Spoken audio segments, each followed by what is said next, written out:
Hey, what's up, everybody? My name is Amber May, and I'm a voice actor out here in Los Angeles. I'm the voice of Dia in Genshin Impact, Yen Chang in Honkai Star Rail, the narrator in Comey Can't Communicate, and I also voice Brooklyn Barbie in the movie Barbie Big City Big Dreams. I'm here to let you know that I'm going to be a guest this year at Urban NerdCon in Atlanta. Yeah, woo! That's going to be April 26th through the 28th at the... where are we going again? It's going to be at the Cortland Grand Hotel in Atlanta, Georgia. So, if you're a Genshin Impact fan, a MiHoYo fan, and you live on the East Coast, you got no excuse. Come see me. Urban NerdCon. Our heroes, our villains, our stories. Come on down. Let's do it. Let's get it on. Ugh. TheUrbanNerdCon.net to get your buy one, get one free badges before the price increases. Remember, our heroes, our villains, our stories. Everyone's con. See you there.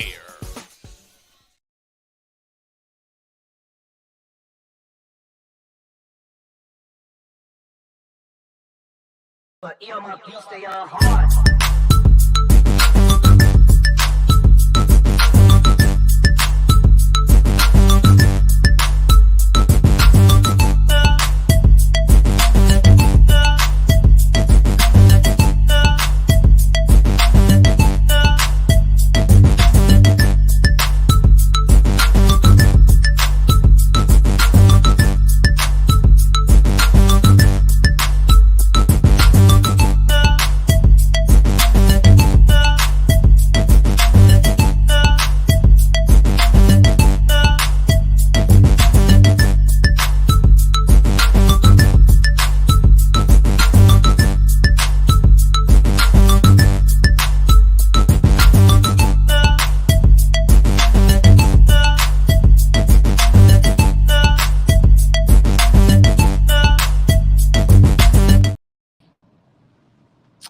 All right, hello, good evening. Welcome to another live episode of the BCSN SportsWrap. Brian Fulford here, live in my home studio.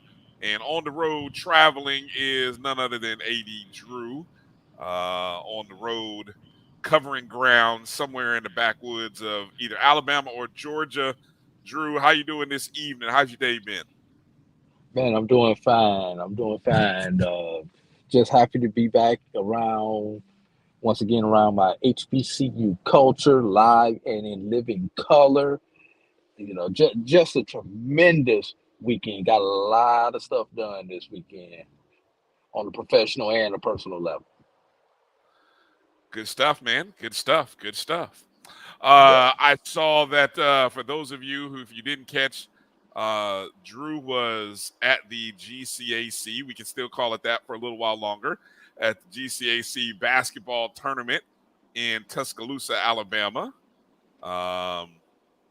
and covering that event. And coming up a little bit later in the show, we will hear his exclusive interview with the commissioner, Dr. Kiki Baker-Barnes. Drew, your time there. What? Just give people a little sense of what the tournament was like at Stillman, who will be a future member of the.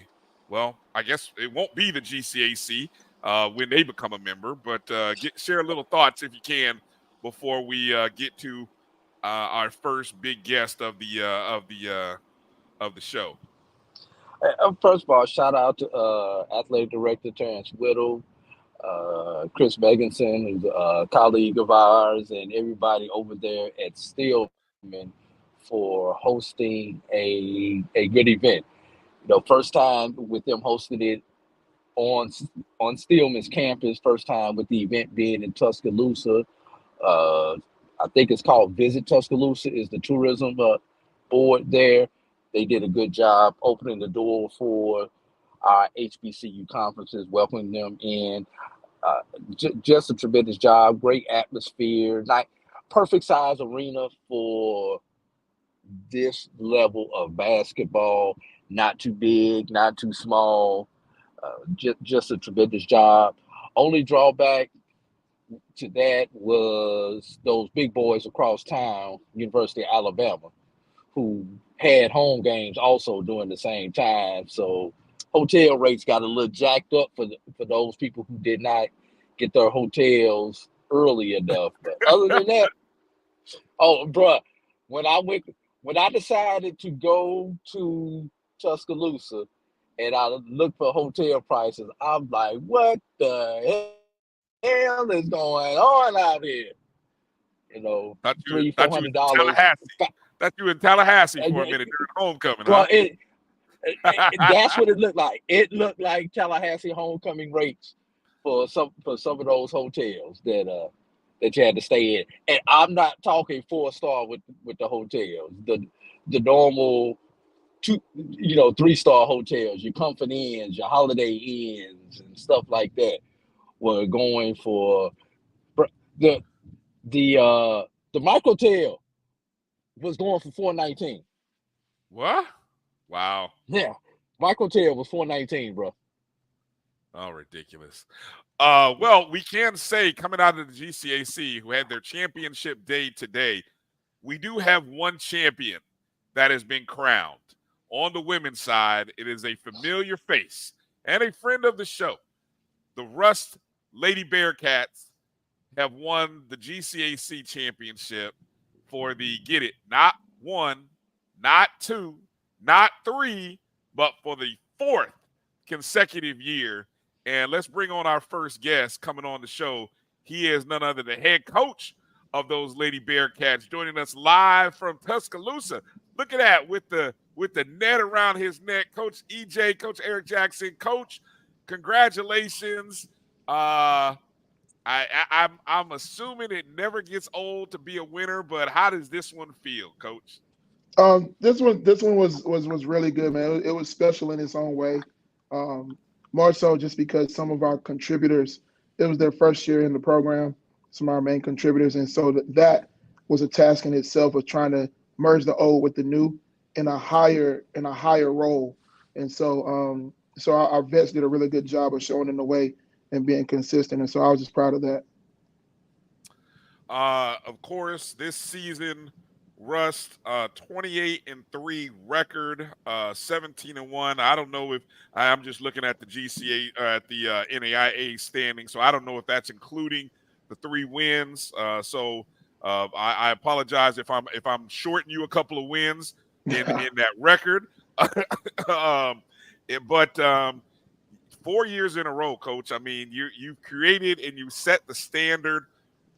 What goes into the process of winning those? And every year is different, but here you are now. You're a veteran of winning these. You've created a dynasty. I think it's fair to say. What goes into the process to get to this point? I mean, it's just preparation, starting in the summertime, figuring out what we need to sustain success, plugging in the holes of what's needed from a personnel standpoint, and then also looking in the mirror as a coach and trying to say, hey, how can I get better? What coaching clinics do I need to go to? What things I need to get better at, whether it be player development or, running some better sets and all those different types of things, and just kind of just taking it in stride and seeing how things take when you mix the plays with the players and all those different types of things. And so you got to be able to be fluid in that way. And then, you just kind of just keep going, trial and error. I hear you. Go ahead, Drew.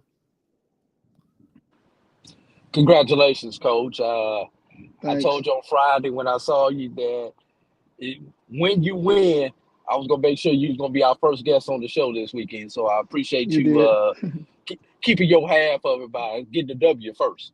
No doubt. Appreciate the confidence, brother. Yeah.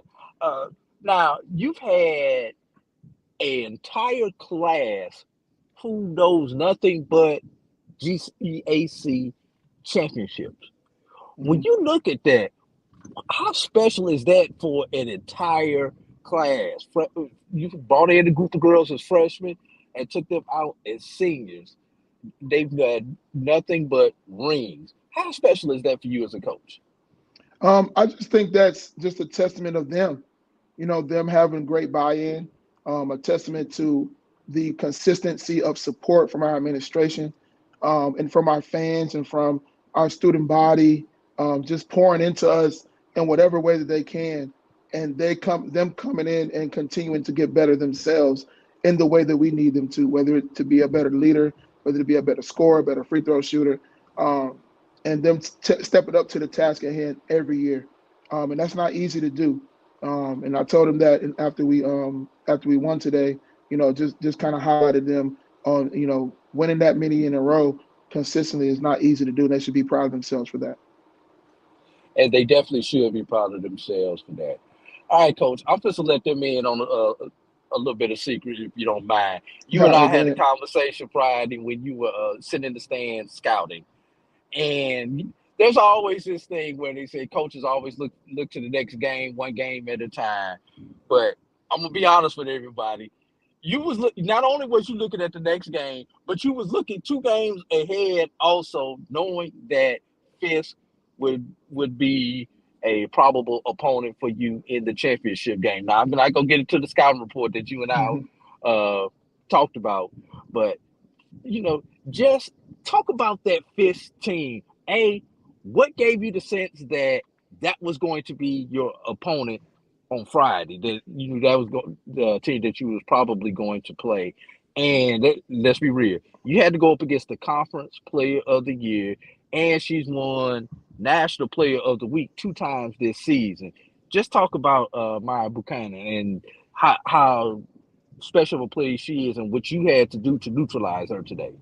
Well, first of all, our whole staff was preparing scouts year in and year out, well, day in and day out. So I was just on the Fisk scouting staff, and then Coach Shay Johnson, who's one of the greatest young coaches out there, and my brother Coach Kobe, they had Philander. So Philander's a great team as well. So we scouted them both equally. I would just so happen to be on the Fisk side of things, and we kind of split them up because you only have 12 hours prep time to get ready for a team. And so if you wait till after the game's over to try to prep, then what happens is you're taking away your sleep time.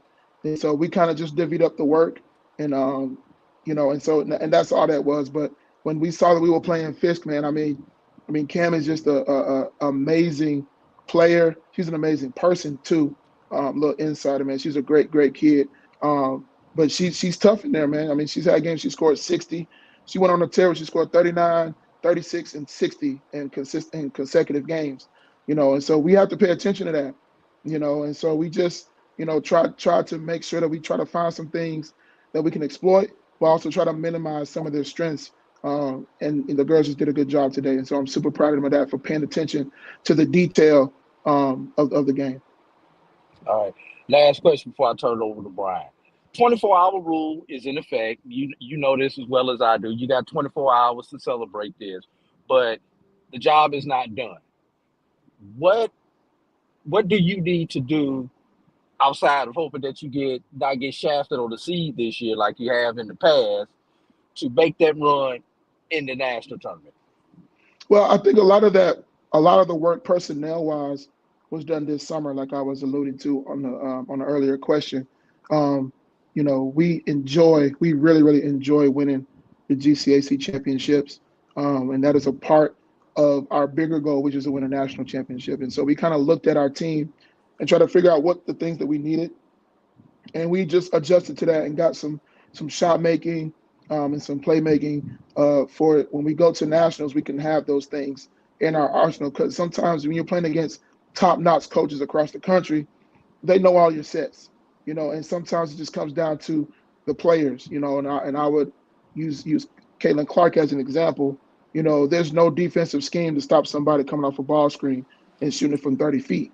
You just got a good player, and so we try to create our own little version of that as a collective and try to have some people that can make some plays when plays break down and kind of just freestyle and read and react. And so we're excited to see how well we've actually done over the year to get that done. Go ahead, Bryan. Coach, I know in the past we've talked with you about the challenges of scheduling and getting the kind of teams that kind of help 28 wins or maybe it's 30 again. Like I said, I may be shorting you a couple of wins based on the information I have. But talk a little bit about how this schedule in this season has prepared this team for the next challenge ahead, which is playing in the national tournament next week? Well, I think we play different styles. I try to mix up the styles. I mean, the GCAC itself was kind of unique. Like you have like a Philander Smith who's very talented at the guard spot, at the 1 and the 2, and then you play a team like Fisk who's the exact opposite. They're super talented inside, and then you have teams like Dillard and that are really, really sound defensively and things like that, make you run your sets. And so the GCAC kind of prepared us for that. But also you have some teams that we play like a Faulkner who have, that kind of spread you out. They don't have a quote unquote true post, and it kind of spread you out and shoot a bunch of threes. You got to adjust to that. And so we played some teams at the show in Kingsport, Tennessee, that are kind of the same makeup of the general NAIA national tournament team, where they have a bunch of shooters and a couple of playmakers at the 1 and the 5 spot. And so it just helps us prepare for that and understanding, like, if you don't close out correctly, they're going to make you pay. If you don't pay attention to the small details on these ball screens, they're going to make you pay. And so hopefully we can continue to do things like that, and that'll help us. And so now we have those tools in our toolbox from non-conference. We're going to try to cash in on those next week when we go to nationals. Also, I want to give you an opportunity to, recognize. Now, I haven't seen all of the post tournament awards and things of that nature. So I want to give you an opportunity to just recognize some of your top players and shout them out and just what they have meant to this team's success this year. Oh yeah, no doubt. So Naya McGuire, she's one of those kids that's been with me for 3 years for all 3 of the tournament championships. She kind of grown in her role from playing behind like a Katie Blackman over the last couple of years and kind of stepping into that leadership role this year and finally got her rightful place of being her first team conference selection. So we were super proud of her for that. And then one of our newcomers, Diamond Sweats, who's just been steady all year. She's kind of like my Kawhi Leonard, Paul George type, just an elite two-way player on both ends of the floor. Led us in scoring, and she was first team all conference, first team all defense, and she was on the tournament team and the tournament MVP. And last but most definitely not least, we had Kennedy Green, who was our backup combo guard. I mean, she kind of does a little bit of everything for us, but she earned all tournament team awards for her play under pressure this tournament. And so just super happy about her, man, because she is a dynamic player, and she's making me proud. All right. So now when is the now we're I guess we've got another week before the tournament, before the tournament selection. I believe it's next weekend if my memory serves correct. So what's the week ahead like for you and the team? Just first of all, get back on par or get ahead with our schoolwork. That's the first thing, because I have a bunch of seniors. So they got to make sure they check in with the teachers, make sure we keep the main thing, because graduation is among us too. And that's my championship. I tell them this is their championship. Graduation is mine. So we got to make sure we keep that at the forefront. But also from an athletic standpoint, just continuing to rehab and stay healthy, keeping our shot making sharp, free throw making sharp, and just continue to polish up the DNA that we've created for ourselves and keep that thing sharp. So no matter who we play, we're ready to go. Mm-hmm. And it just hit me. You are the last GCAC women's basketball champion. The conference will move into a new name, the HBCU Athletic Conference. And new members coming into the league. The league gets bigger. Just if you would, for a second, talk a little bit about the growth of the conference and the name change. The growth of the conference is dope. I remember a couple of years ago, I mean, man, we were wondering if there was going to be a conference, Yes, and I thought that the leaders at hand, the presidents at hand, first thing they did when they got some stability at the leadership of the helm of the conference and hired Dr. Barnes full time, which I think was a great move. And so that gave her the opportunity just to go be her. She is a superstar. in the administration realm of sports, and she's just been putting this thing together, year by year, continue to get better, achieve and exceed her goals and expectations for the conference. And so I'm just happy to be along for the ride with that, and giving us the opportunity this year to have not one but two automatic bids is just huge from where we were 2 years ago. So I just shout out to her and her team for continuing to grow the conference. All right, Drew. Any last questions that you want to get in with Coach before we close out with him? Nah, I think we've about covered it all. But I do, Coach. Make sure you shout out Coach Green. Tell my boy I said hello also, man. All right, for sure. I sure will, man. All right. Now, congratulations. Not only Black College Sports Network, but I think a lot of HBCU land is going to be behind you guys. What a coincidence. HBCU land is behind a champion that's going to be representing the soon-to-be HBCU AC. That's right. That's right, man. Congratulations, Coach Jackson. Again, GCAC tournament champions for the 4th consecutive year. The dynasty. It is a dynasty. And congratulations, Coach, to you, the staff, the support staff, everybody, and the players, of course, everybody who has a hand in the success. I know it's a team effort and a family effort. So congratulations again, and thanks for taking a few minutes to come join us tonight. All right. No doubt, all the time, man. I want to thank you guys again for inviting me, but also thanking us. Thank you for giving us a platform and continuing to do the tireless work that you guys do for giving us a platform to speak on, man. So shout out to you guys for continuing to do that for us. Always and anytime, Coach. Appreciate you. Have a good night. Go enjoy that championship with your girls, Coach. No doubt, man. I'll talk to you guys later. All right. Indeed. Appreciate you, Coach. All right. So there was Coach EJ joining us on the Sports Wrap. Great way to start the show. I did beat the original Eric Jackson, his father, during the tournament this year. Oh, you did? Okay. Eric Jackson Sr., yes. That's cool. That's what's up.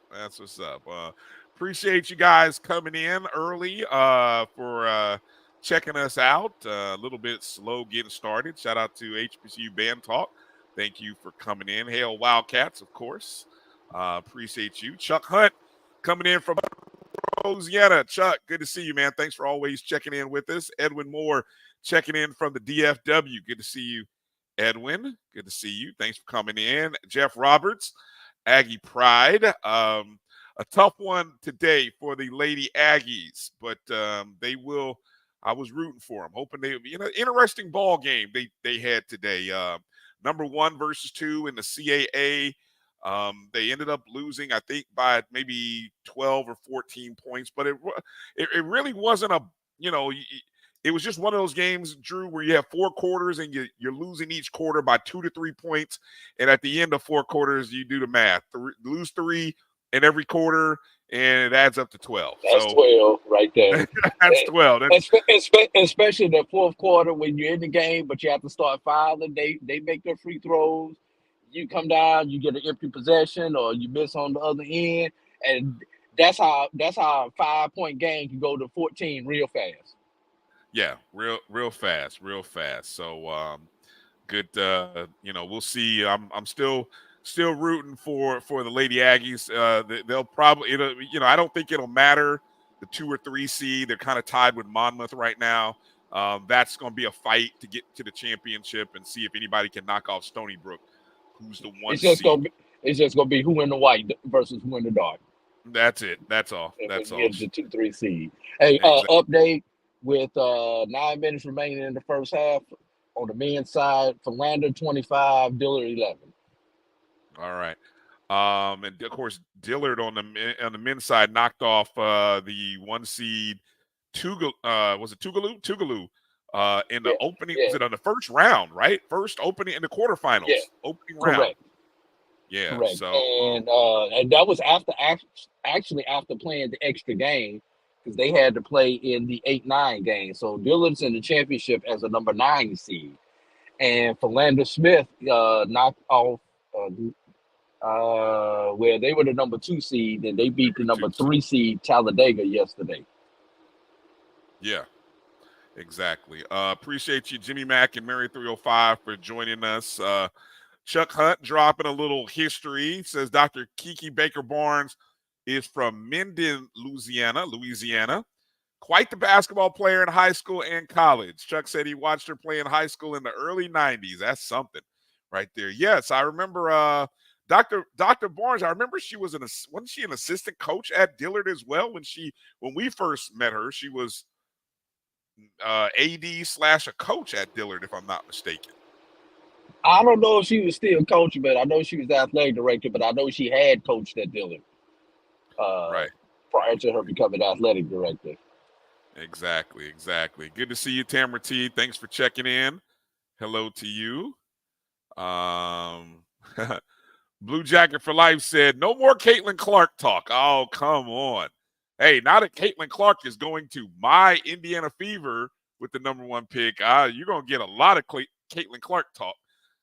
Boston and Clark, the new 1-2 combo in the WNBA. You know, my excitement for the WNBA has never been higher, Drew. Never. And I mean that with capital letters, never. Let's see. Okay, so Edwin asked, what's the deal with the name change? So you'll kind of hear a little bit about the name change in our conversation with, or not our conversation, but Drew's conversation with Dr.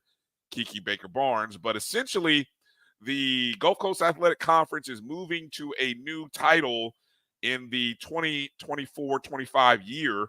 They will be known as the HBCU Athletic Conference, as they will bring in, I believe it's 3 new members. That would be correct. And during the break, Brian, you may want to pull up the logo so everybody can see the new logo. I don't know if you have that. No, but I'll see if I can find it. Yeah, I know it's on. I know they tweeted it out, and they did a nice little 1-minute promo also announcing it. Yeah, on their Twitter page. Maybe. So I don't know if you have access to that also.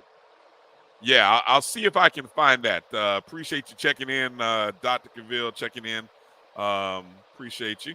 Yeah, well, I'll see if I can find it. You know, it's funny. It's one of those things that you kind of talk about, you know, the change. We were talking a little bit about the history. I don't know. Did you and Dr. Barnes get into the history? Because I think you and I were talking about that offline.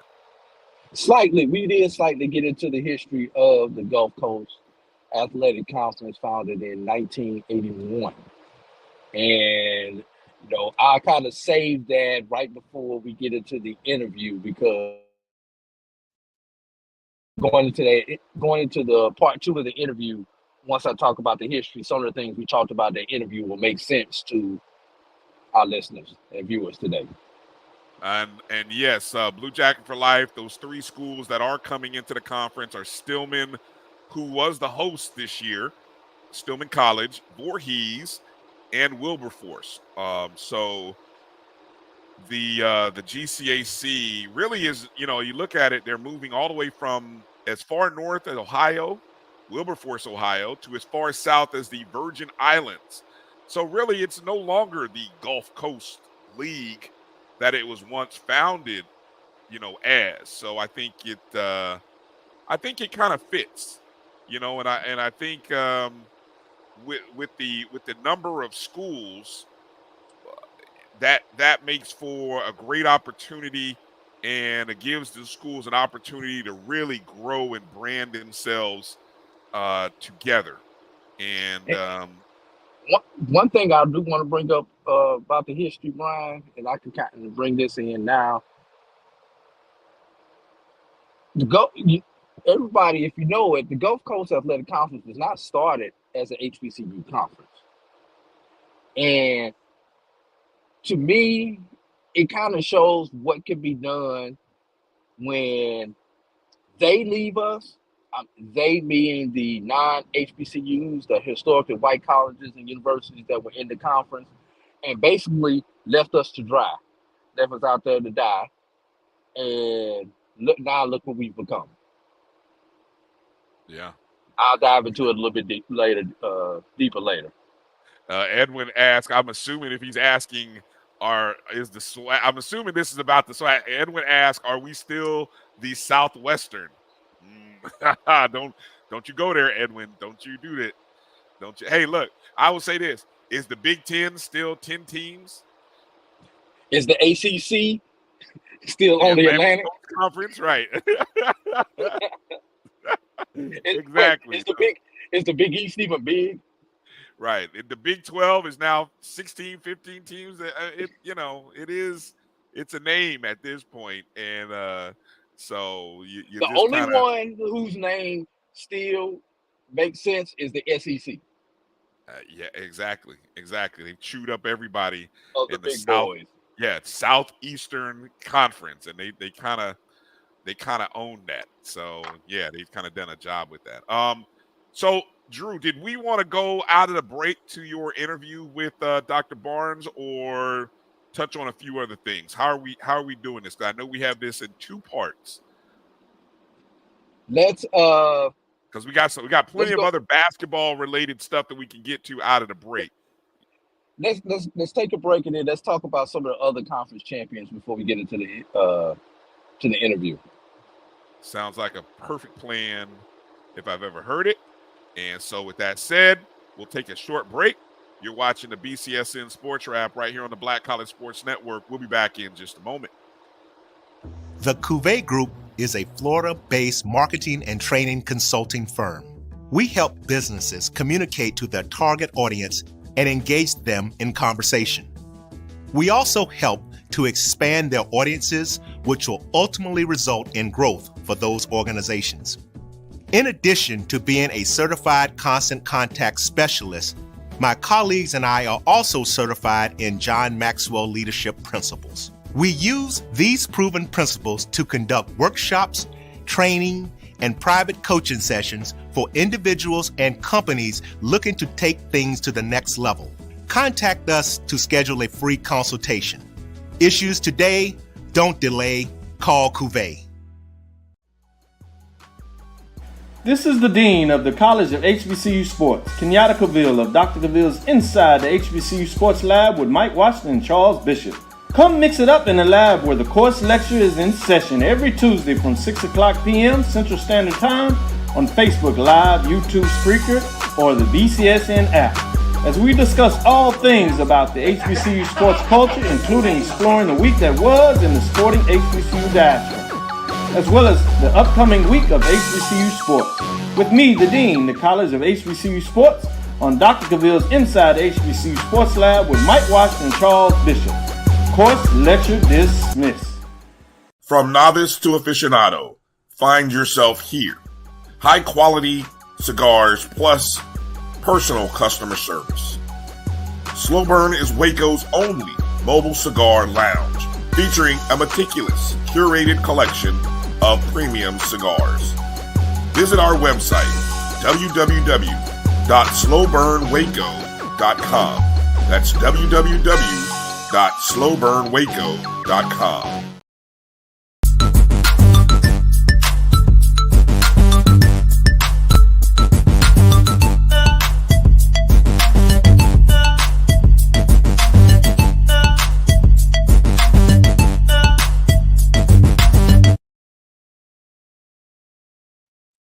All right, welcome back to the BCSN SportsWrap. Bryan and A.D. here. I am here. Drew is traveling, so we've got him. Okay, so while we're talking about the GCAC, Gulf Coast Athletic Conference, who just finished up are finishing up their championships. Of course, we just talked to Coach Eric Jackson of Rust College. Rust winning the women's title for the 4th consecutive year. Great to have him on in the first segment. Drew also got a chance to get some alone time with the commissioner, Dr. Kiki Baker-Barnes, and I think we got this broken up into 2 parts. Drew, anything you want to mention before I roll tape on part 1 here of your interview? Just the fact that this was recorded on Friday during the quarterfinals round. And in this first part, we're just kind of talking about the conference in general and the tournament in general. So just wanted to make sure everybody know. Part 2 is when we get into talking about the name change and a few other things. So just pay attention. Hopefully this will spark some conversation and some questions. Put the questions in the chat, and I'll see if I can answer, or if Bryan can answer some of those questions that you may get from the conversation that I had with Dr. Barnes. All right, here's Dr. Barnes with A.D. Drew here in part 1 of our 2-part interview right here on the Black College Sports Network. Black College Sports Network, A.D. Drew here, along with the, do I still say GCAC? Well, until this summer, we're going to say the Gulf Coast Athletic Conference Commission, Dr. Kiki Barnes. If you haven't heard, we're going to get to that in just a moment. How you doing, Doc? I'm doing good. So happy to have you here in our championship. Well, I missed last year due to other obligations, but I'm back enjoying my HBCU culture, my HBCU teams, bumping to a lot of faces. Your face was actually one of the first faces that I saw when I walked in today. Yeah. And I've been catching up with so many friends and former colleagues and since I've been here. So great job bringing this here to Tuscaloosa from where I can easily find. Okay. But just quickly, talk about how we wind up here in Tuscaloosa. So we've been, for the past couple of years, I took over full-time in June 1, 2022. We have been working strategically to figure out the best way to monetize championships. It's the asset that the conference owns. And had the opportunity to connect with a gentleman by the name of Don Staley. Don happened to be a former Tuscaloosan. He was over the sports tourism group for a while. So Don has been working with us for the last year and a half, helping us to connect with different cities who are looking to bring events there. And so through our RFP process that we put in place for bidding for championships, Tuscaloosa and Stillman ended up putting together a bid for us to bring the championship here. And we had a couple others, but Tuscaloosa won out in terms of their bid, and that's how we got here. And I think it's even more exciting that we get to be at Stillman, knowing that they're going to be joining us July 1 starting next year. So it's been really great. Tuscaloosa has a great community. We know they love their football, but they have been very, very supportive here. It's been amazing. So probably the first time in a while since I've been following the conference that we're actually on a neutral court. Nobody actually has home court advantage. Yep. So what has been the feeling that you've gotten from the response that you've gotten from some of the student athletes and the coaches about just their experience here thus far? So far, I got a lot of good feedback. People are happy. They really enjoy the city. They're enjoying Stillman. Of course, this is everybody's first time at the Stillman campus on this court. But we've gotten a lot of positive response. And I believe the Stillman team is excited to have us here too. So they seem to be feel good about this relationship and what has happened. So good feedback so far. Excellent. Speaking of feedback and exciting things, one thing that most conferences are doing right now, called conference term, we brought in new members this year. We've got new members coming in next year, and you don't have to say it unless you want to break it right here on the Black College Sports Network. But when it comes to expansion, what are some of the future plans and strategic growth plans that you have for the conference? Yeah, so our strategic number is 16. That's what we're trying to get to. And I talked a little bit about this during the press conference. That was one of the strategic priorities in terms of expansion. So bringing in the 3 new members, Stillman, Wilberforce, and Voorhees takes us to 13 starting July 1. 13 is the largest the GCAC about to be HBCU Athletic Conference.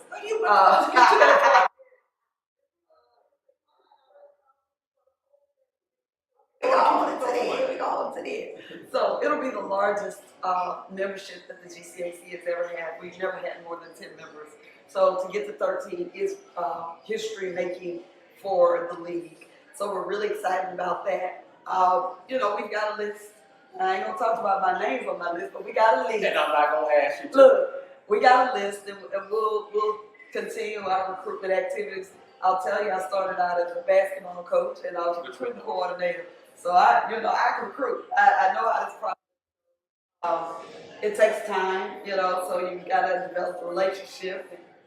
Anyway, you gotta find the synergies, and so I'm hoping that of our list, we'll get 3 of those schools to decide to commit, and after we get to that 16, you know, we're gonna have to cap it, and we'll just focus on those members. But it feels really good to be in the position that we are right now. We're really excited about the potential of the league. And also, we've seen it at the big boy level.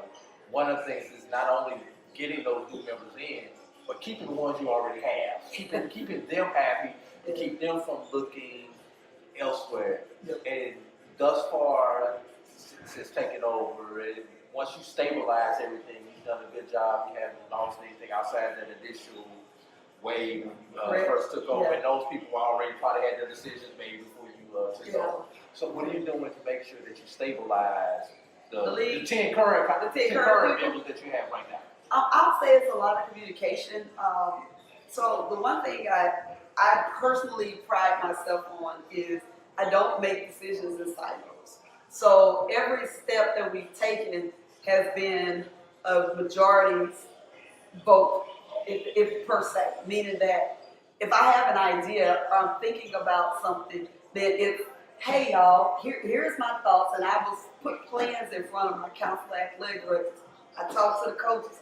I talk to everybody. I talk to admissions counselors, alumni people, development people, chief financial officers, operating officers. I have talked to everybody on all of my campuses about this vision of what we can do, and tell me, how do you see this fitting? Are you in support of this vision?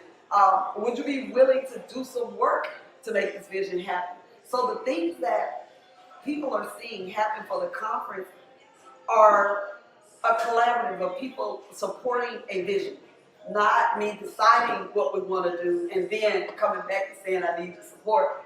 But the conversation happens the whole way, and we tweak it until we get something that we feel like, okay, I think we can move with this, let's go forward.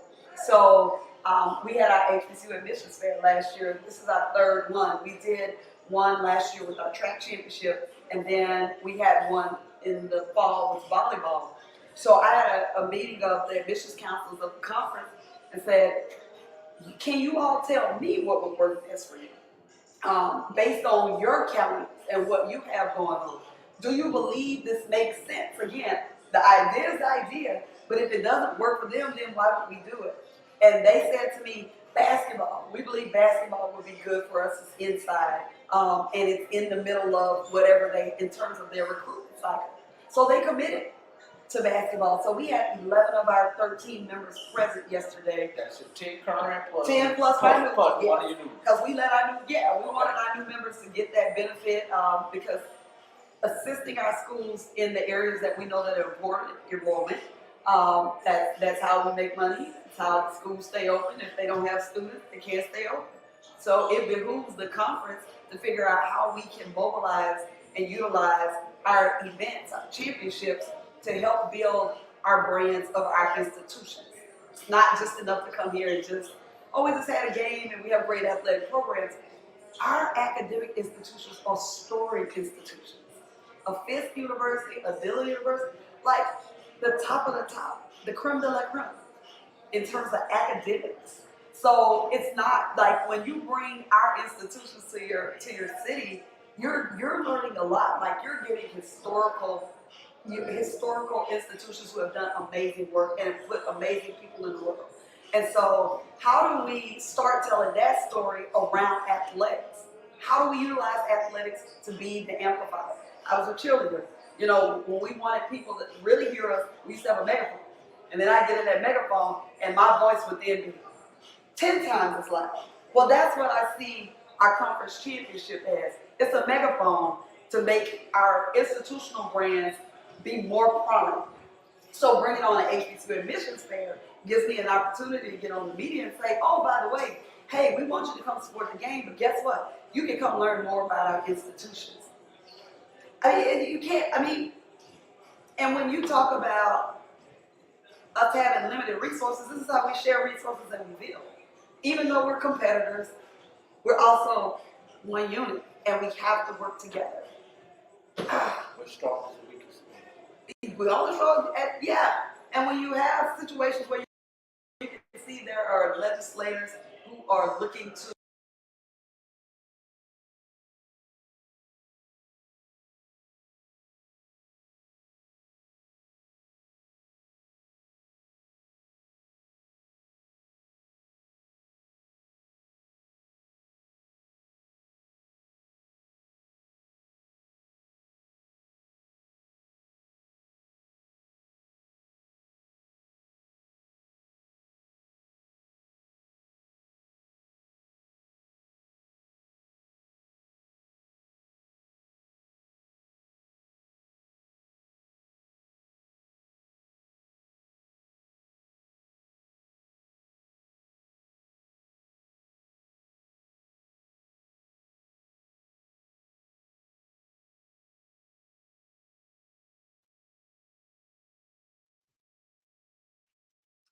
All right. Not quite sure what happened there to our audio there with Dr.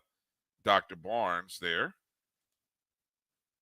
AD, any thoughts there on what might have happened there to that part?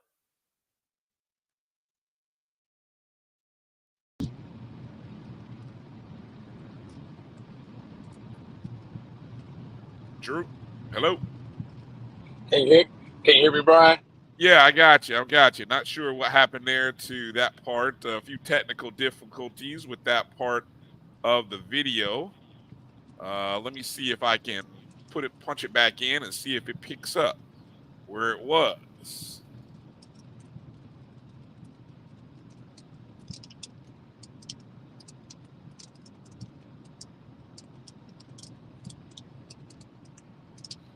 No, we seem to be having some technical difficulties there.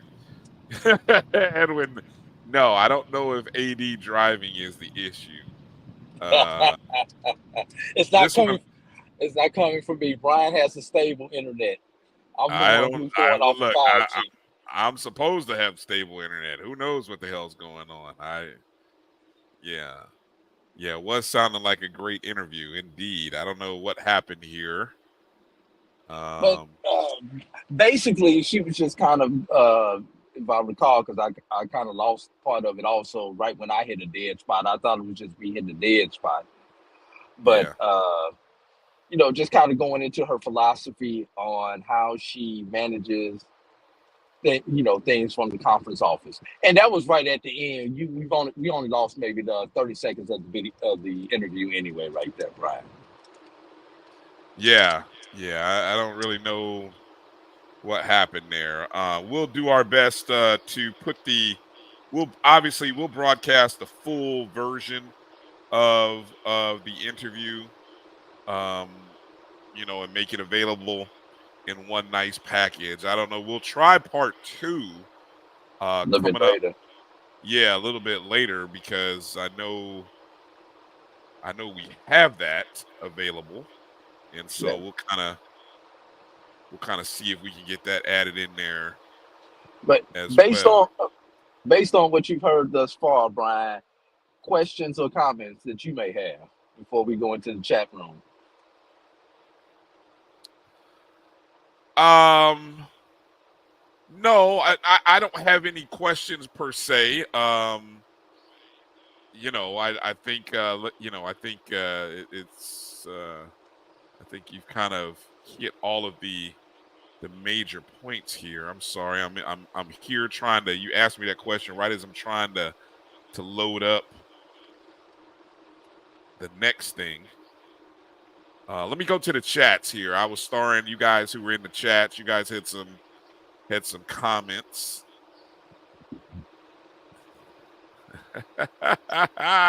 Oh, damn you, Edwin Moore. Edwin Moore says Brian has Colts internet. It's not stable. The hell with you. The hell with you, Edwin. All right. Leave my Colts alone in this off season. Let's see. I don't see necessarily any questions. Just a few comments from people in there. Edwin Moore, love Dr. Barnes' passion. Blue Jacket for life.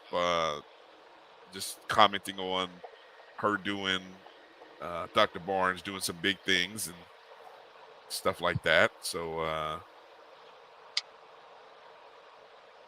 yeah. Now, let's see. I was gonna say one thing that I was kind of interested in, and she hit on it, is the expansion portion, Brian. Yeah. So she did make mention of the fact that the goal is 16. One of the things that I don't know, is that possible? Is that possible? Are there, okay, let's do the math mathematically, right? Are there 16 teams, and now that you called yourself the HBCUAC, are there 16 schools out there that would fit into this conference? Yeah. Well, I can think of 5 just off the top of my head who are NAIA institutions that would fit in already. Okay. And that would be the 4 Texas schools. 5, excuse me. There are 6 teams. The 5 Texas schools, with the 4 Texas schools, Xavier, and then you got the school that's kind of the outlier, but once you bring Wilberforce in, they're not as much of an outlier anymore. That would be Harris Stowe in St. Louis. Mm-hmm. So those would be the first ones that come to mind when I think about it. Edwin asked, did she get into why 16 was their magic number? Oh, 16 is a good round number for a conference. That's just a no-brainer right there. You can go 2 18 divisions or something along those lines. Hopefully save on your travel costs. So 16 just is a perfect number. 13 is such an odd number. 12 is a good number. And now, and that, if we when we we're just talking here, they're going to be 13 next year, but they very well could drop to 12 based on some of the rumors, some of the things we're hearing out there, right? Well, it's no secret. Talladega tried to go Division II this year. Mm-hmm. The application was denied. So the big question is going to be, when is Talladega going to reapply to Division II? Or with the change in president at Talladega, will they be happy being an NAIA institution? Mm-hmm. So that's number one. One other school out there that makes sense, especially geographically, the fact that you're going into Ohio, Simmons in Kentucky. Who is another one? Simmons, Kentucky. See, that's what I love, Drew. I mean, the fact that these schools that I had no clue. I'm like, who? Simmons from Kentucky? Yeah. Okay. Another one has gone from a 2-year institution to a 4-year institution. Arkansas Baptist. Okay. Yes. Okay. So we're up to what, 7? That's 8 right there, Brian. That we've named. And one last one, since you're already in South Carolina. 4.9 miles. The GPS was going off. And since you're already in South Carolina, why not Clinton? If Clinton becomes goes with a full 4-year program. Blue Jacket for Life asked again, why was Talladega denied into the Division II? And now he also said, what's the benefit of going D2? And I think Talladega used to be a part of the SIAC, correct?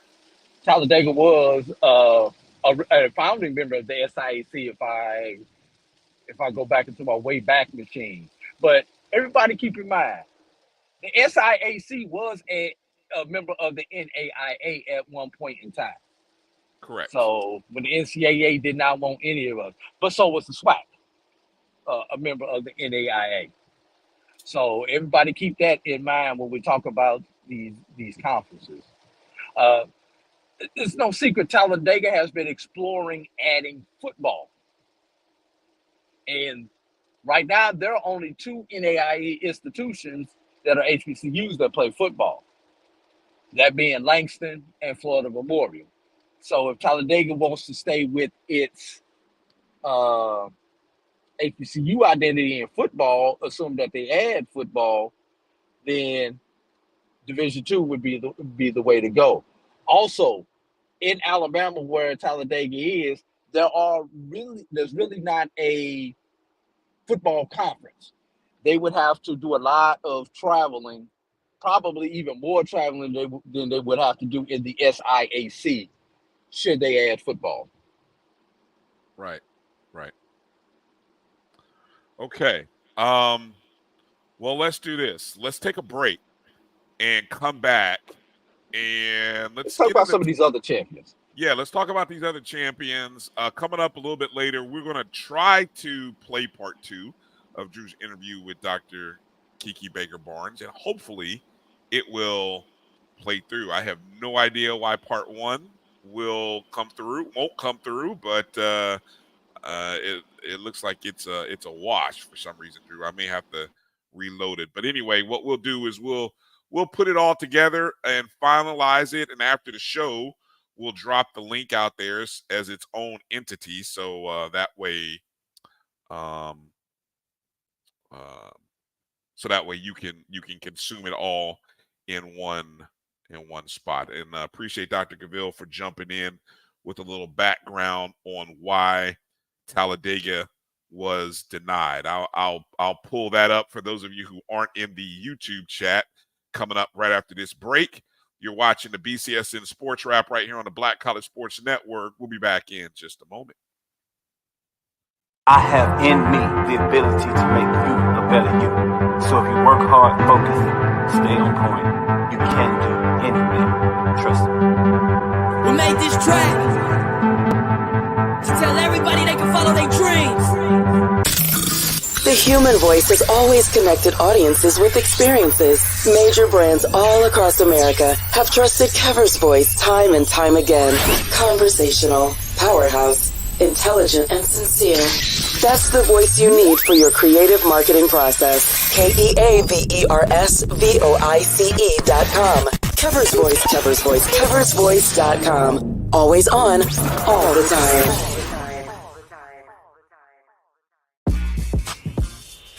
When we invest in ourselves, our glow, our vision, our vibe, we all shine. Together, we are black beyond measure. Remember the revival? Relive the remix. Reunite for the Orange Blossom Classic. HBCU Reunion Experience. It's year 3, baby, and we back with that fire. Calling all HBCU fans. Labor Day weekend. The I Love Jackson State University takes on the venomous Florida A&M University. Tickets are on sale now. Watch the game in premium style seating or watch it from a luxury suite. And of course, you know the halftime show is going to be epic right here in the 305. The sonic boom of the South and the illustrious.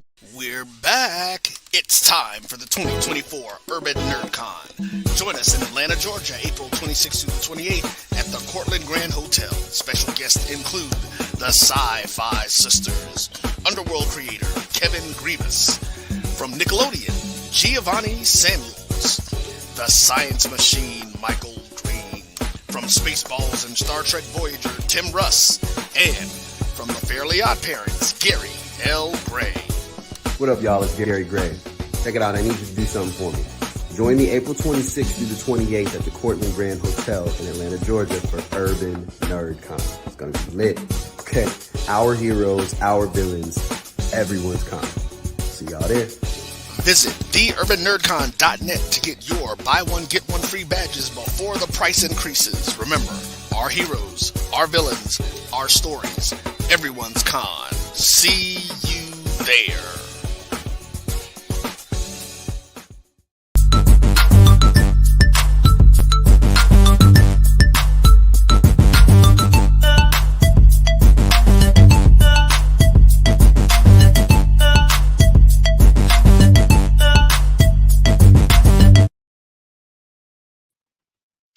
All right, welcome back to the welcome back to the BCSN SportsWrap. Bryan and A.D here. We're not gonna talk about that ad block, Brian. See, you like doing that.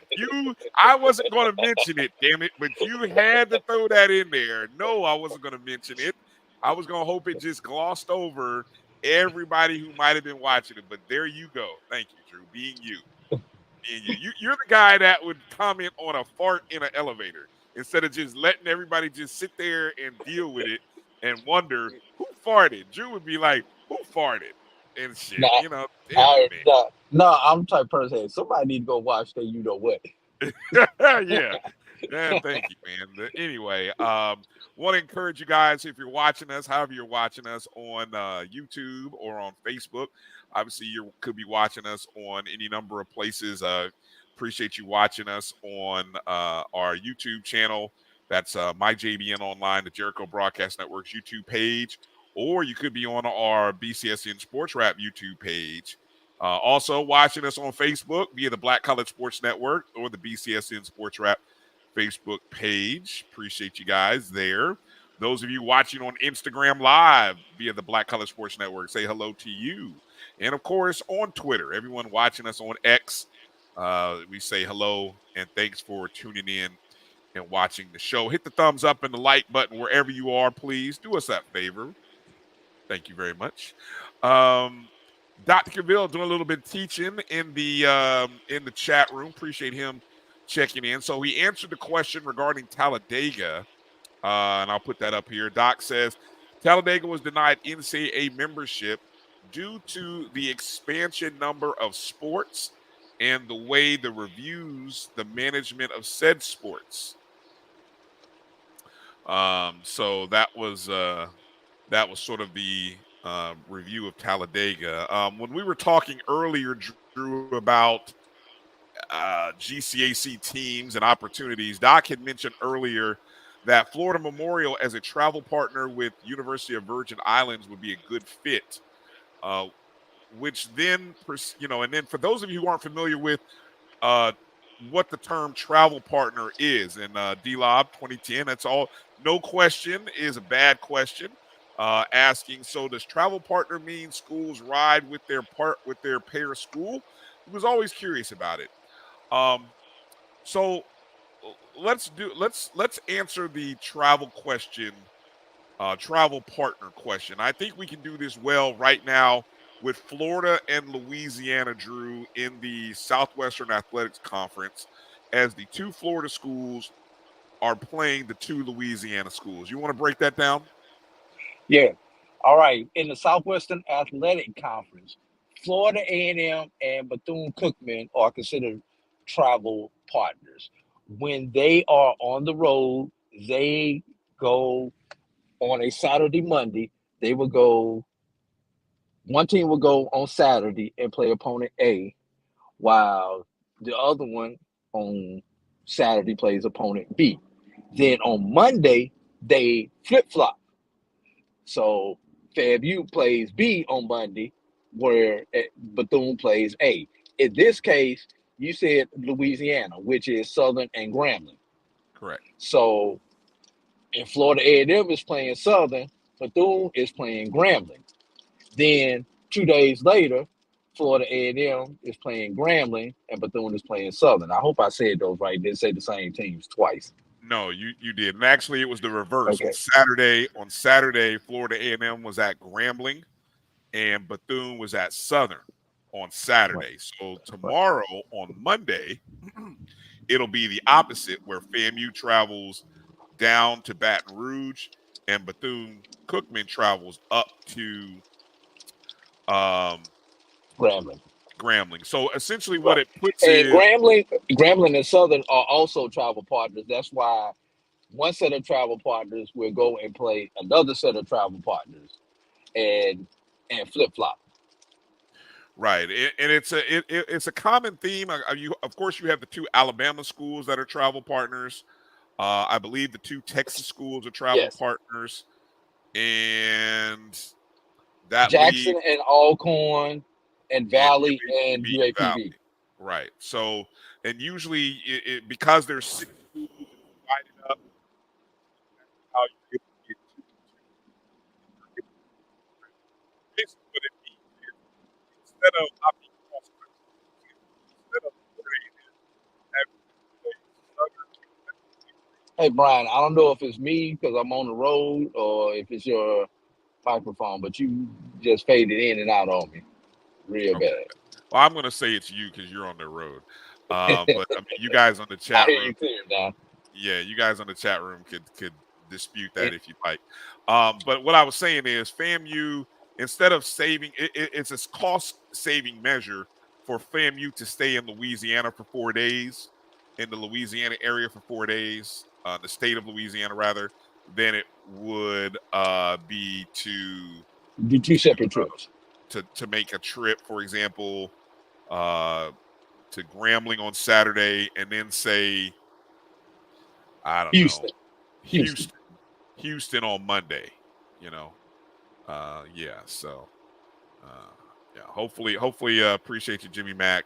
Jimmy Mack said it was me, so you're off the hook there, Drew. So and so essentially with if the GCAC were to move to a if they were to move to a larger league of 12 teams, then or maybe even 14 teams, you can create travel partner situations like that. Edwin Moore says hopefully Xavier will come back to the GCAC, and the other 2 come from Philander Smith, Houston Tillotson, Jarvis Christian, Texas College, and Paul Quinn. Well, Philander's already in the GCAC. So yeah, Philander's already in. Yeah, Houston, Jarvis, Houston. Paul Quinn. Speed trap reported ahead. Yeah, watch out for that speed trap. Yeah, Drew got to make sure to slow down now as he got a speed trap. But yeah, Houston Tillotson, Jarvis Christian, Texas College, and Paul Quinn are all part of the Red River, I believe, Red River Athletic Conference. Now, the thing with Florida Memorial, it does make sense what Dr. Cavill said, assuming Florida Memorial wants to remain and compete at the NAIA level, because there have been rumors of Florida Memorial looking to get into the SIAC.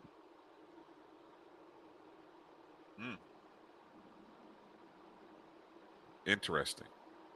Yeah. Okay, let's talk about some other champions, because we told you last week there were some good tournaments going on primarily in the NAIA, but the one Division II tournament that was happening this past week was the CIAA in Baltimore. The granddaddy of them all.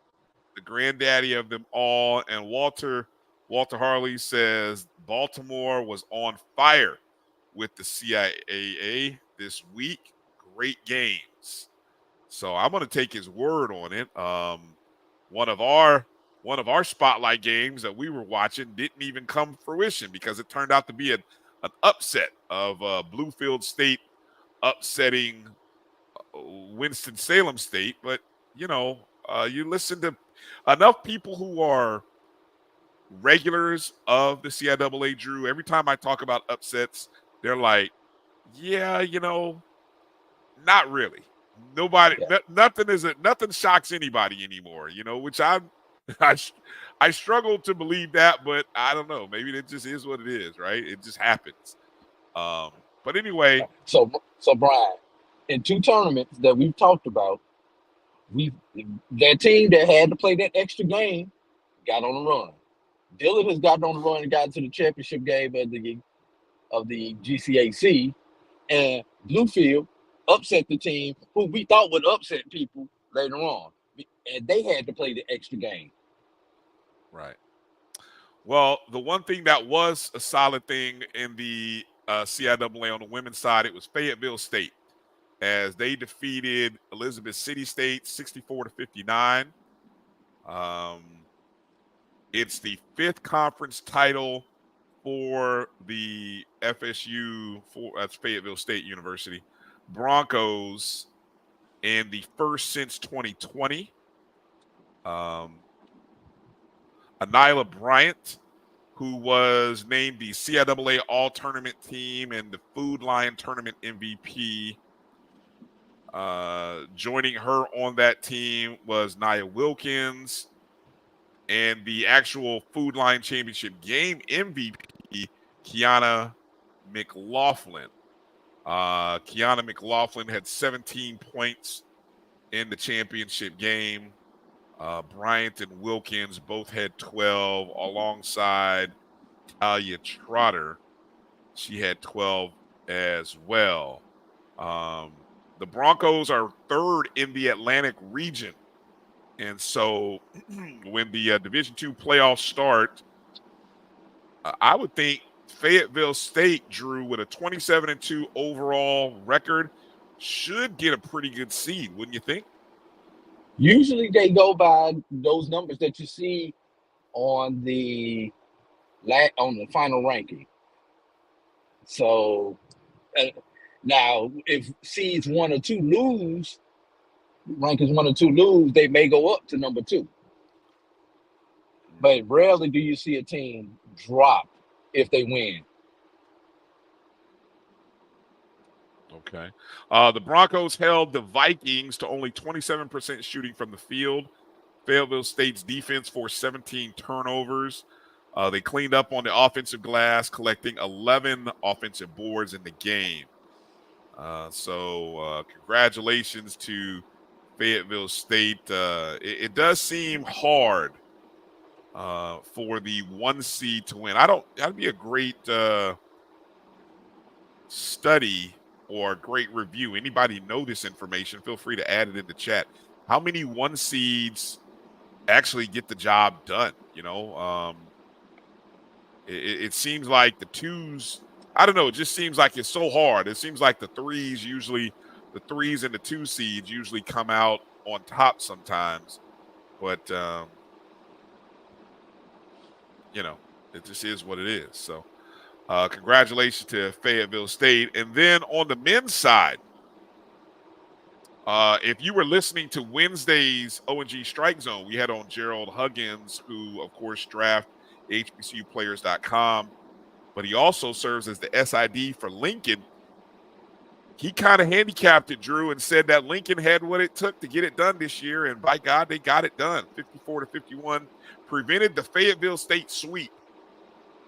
Was that home school bias by Gerald? I don't know.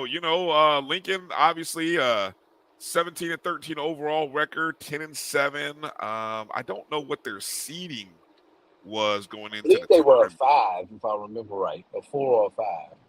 Okay. I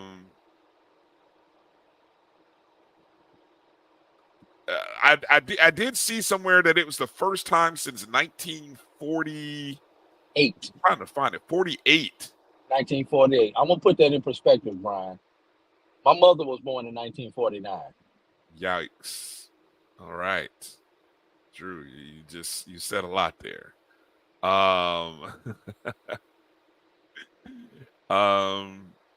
Lincoln was acknowledged as a champion in the official list of CIAA winners in 1915 with Howard and Hampton before the CIAA was officially formed.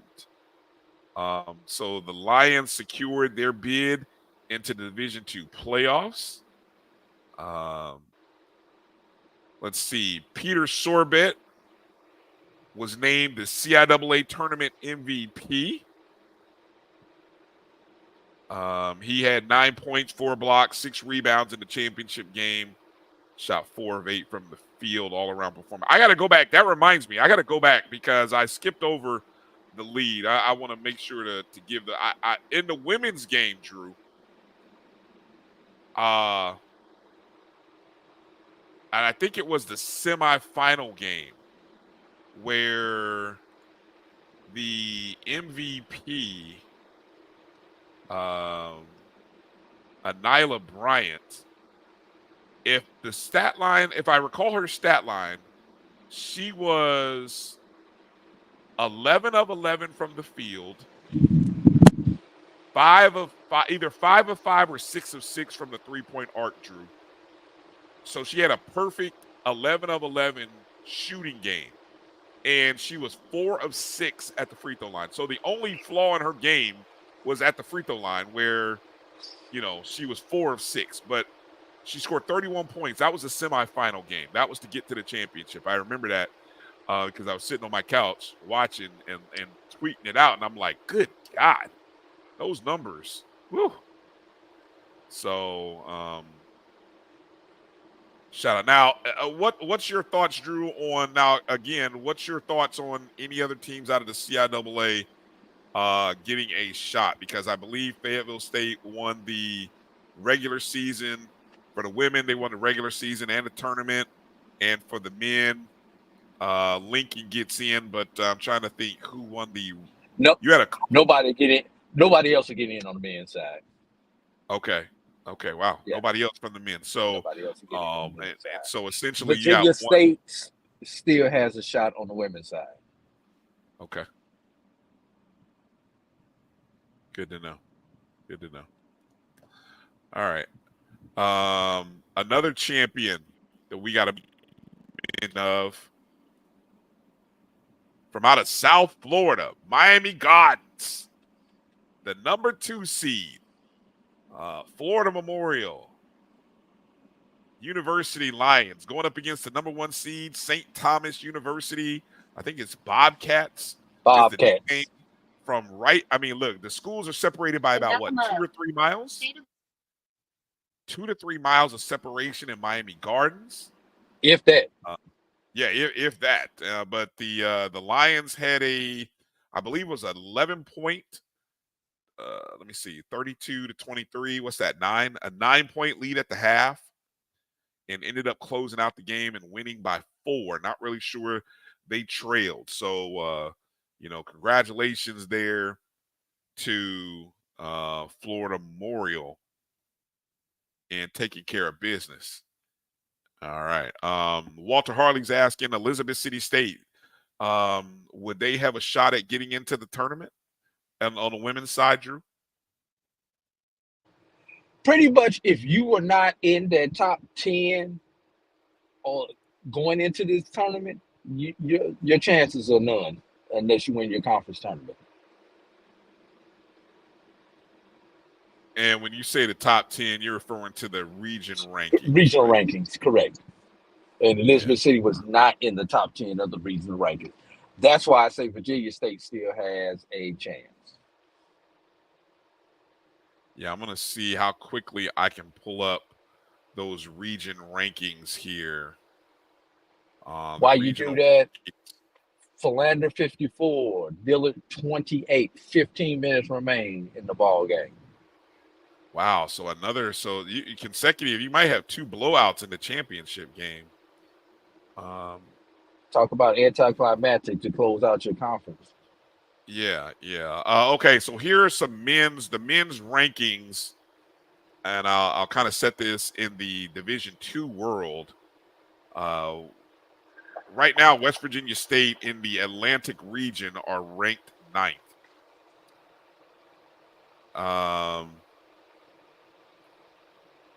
Over in the... Which means only Lincoln will get in from the CIAA because they're in that same region. They'll get in as a conference champ. They'll be an 8 seed. Okay. Which probably just killed West Virginia State's chance of getting in. So you said Lincoln, PA, CIAA is in that Atlantic region. Are they in the Atlantic region? Okay. Yes. All right. For obviously this upcoming week is the SIC. We'll talk about that in a moment. But just so you know, going into the region rankings, Clark is ranked 7th, Benedict ranked 9th, Miles is ranked 10th. That's the region rankings. So, and again, explain, Drew, how what is it? How many teams from each region? What's the ranking numbers? How's that work again? Because it's a little different than football. Right. Who's number 8? Just out of curious, because you said 7, 9, and 10 with SIAC teams. Who's number 8? Number 8 is Alabama Huntsville. Okay. This is what we need to do. We've got to hope UAH does not win their conference tournament. That's number 1. Number 2, Benedict or Miles needs to win the conference tournament and hopefully and play Clark in the championship game. That way we get 2 teams in. Okay. But essentially the top 8 go into the regional tournament. They do have automatic bids in basketball for each conference. I believe there are 3 conferences that make up a region. SIAC, Gulf South, and the Sun Coast, I believe it's called. Sunshine Conference. The Sun something is the 3rd conference in there. So those, you get 3 automatic bids there. You'll have 5 at larges.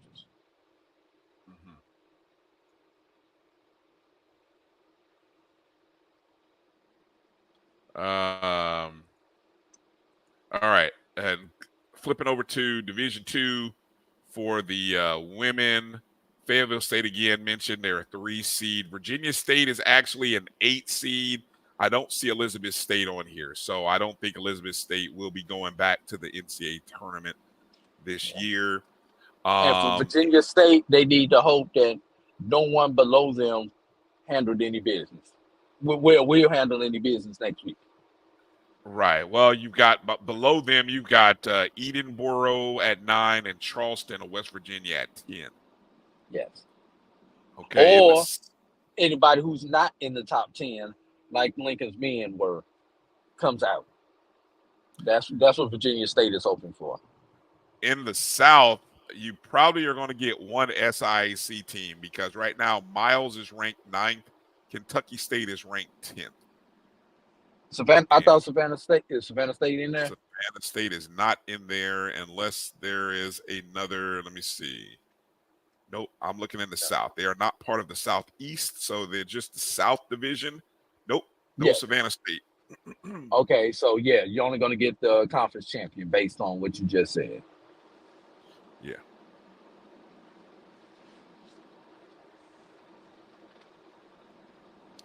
Okay. And that loss that Miles took last week to Kentucky State really hurt them when it came to their regional rankings. Correct. Yes. Savannah State is not ranked.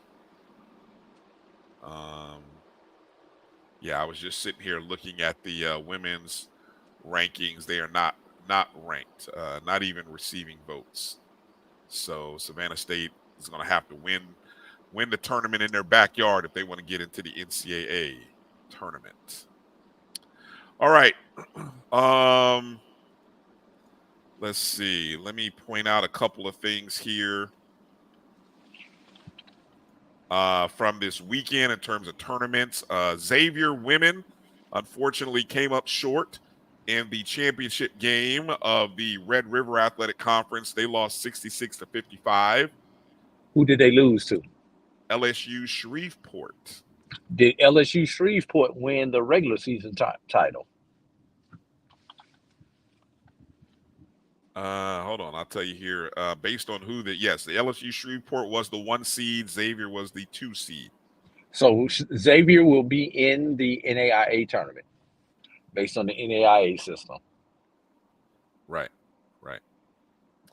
And then on the men's side, We talked about this a little bit earlier, the fact that Xavier men, who were a 3 seed going into the tournament, got knocked off in the opening round 75-65 by Southwest. So we didn't get a second round semifinal matchup between Texas College. They were the 2 seed. They knocked off Jarvis Christian in the opening round. But then Texas College in the semis lost to that same Southwest team 69-57. So Southwest ended up in the championship game against LSU Alexandria. Paul Quinn, they also lost in the opening round to said LSU Alexandria, who is the host school. So I know what are your thoughts there on Texas College, Xavier? Could either one of those two be looking at an at-large bid into the NAIA tournament? It's going to be tough. It's going to be tough. It will be one, definitely not both. And if I remember correctly, Xavier was receiving more votes than Texas College, but they were at the bottom of the receiving votes list last time I looked at it. All right. Okay. Moving on in the NAIA tournaments revolving around our HBCUs. Let's go over to the Sooner Athletic Conference. Now, obviously, the Sooner, they started with their opening round games on Thursday, the 29th, and then they're playing their semifinals and finals tomorrow, Monday and Tuesday. So the Final Fours are all being played in Fort Worth, Texas. And on the men's side, it was Langston, of course, the 1 seed, number 2 team in the country. They're already in. They already had their dance ticket punched. Right, 93-74 over Central Christian. They will play tomorrow, 1:00 p.m. I think that is Central Time. If I had to guess, I'd say Central. Yes. But Central Time. They play Wayland Baptist. 2:00 Eastern. Who put up an amazing 109 points. They beat Science and Arts 109-108 in overtime. So I'm taking the over, Drew. With Langston, Wayland Baptist, I am taking the over. I'm looking for a Division II line. I don't think you can score enough points in this game.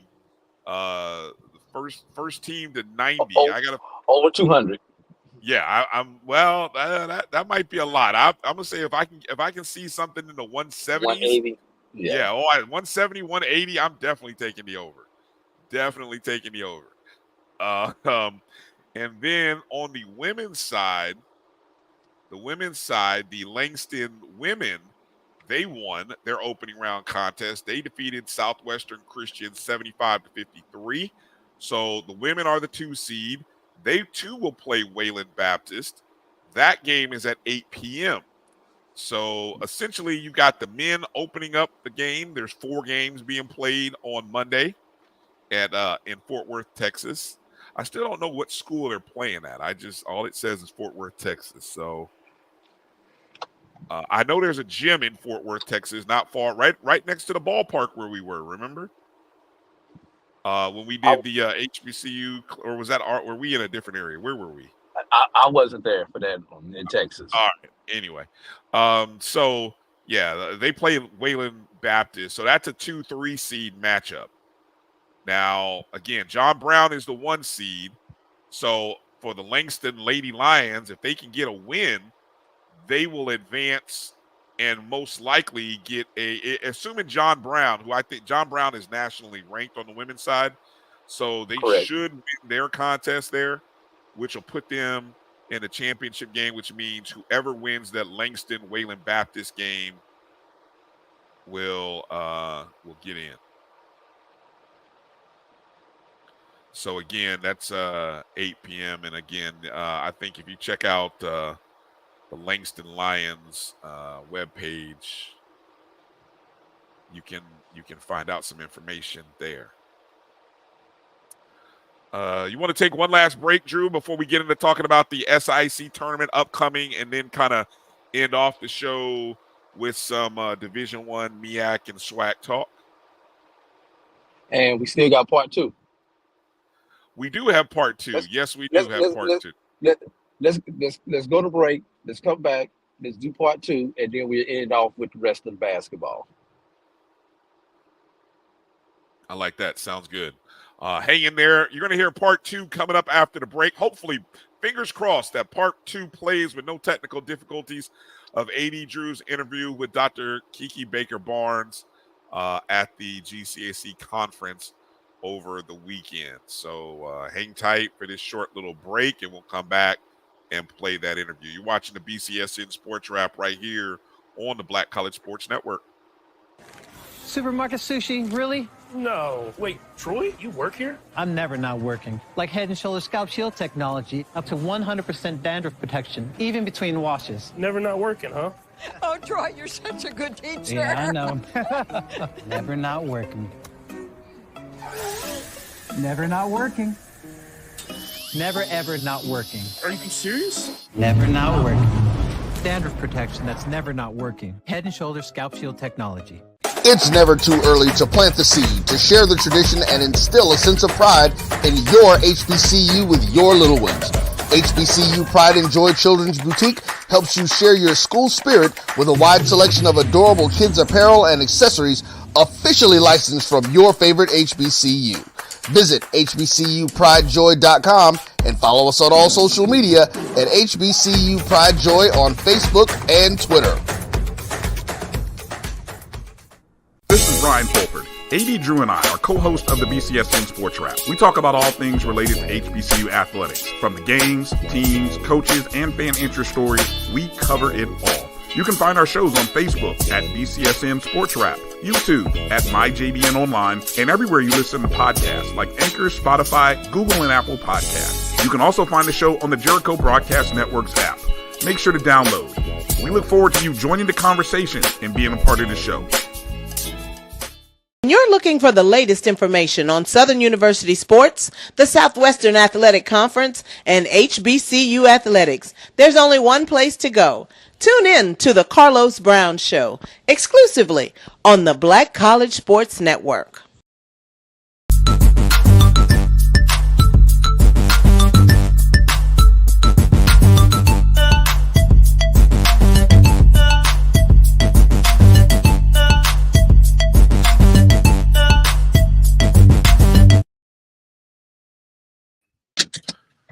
Welcome back to the BCSN SportsWrap. Bryan and A.D. here.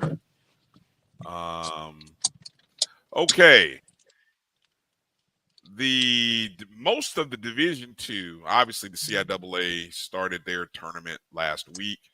Most of the Division IIs are doing their tournaments this week, including, of course, the SIAC tournament.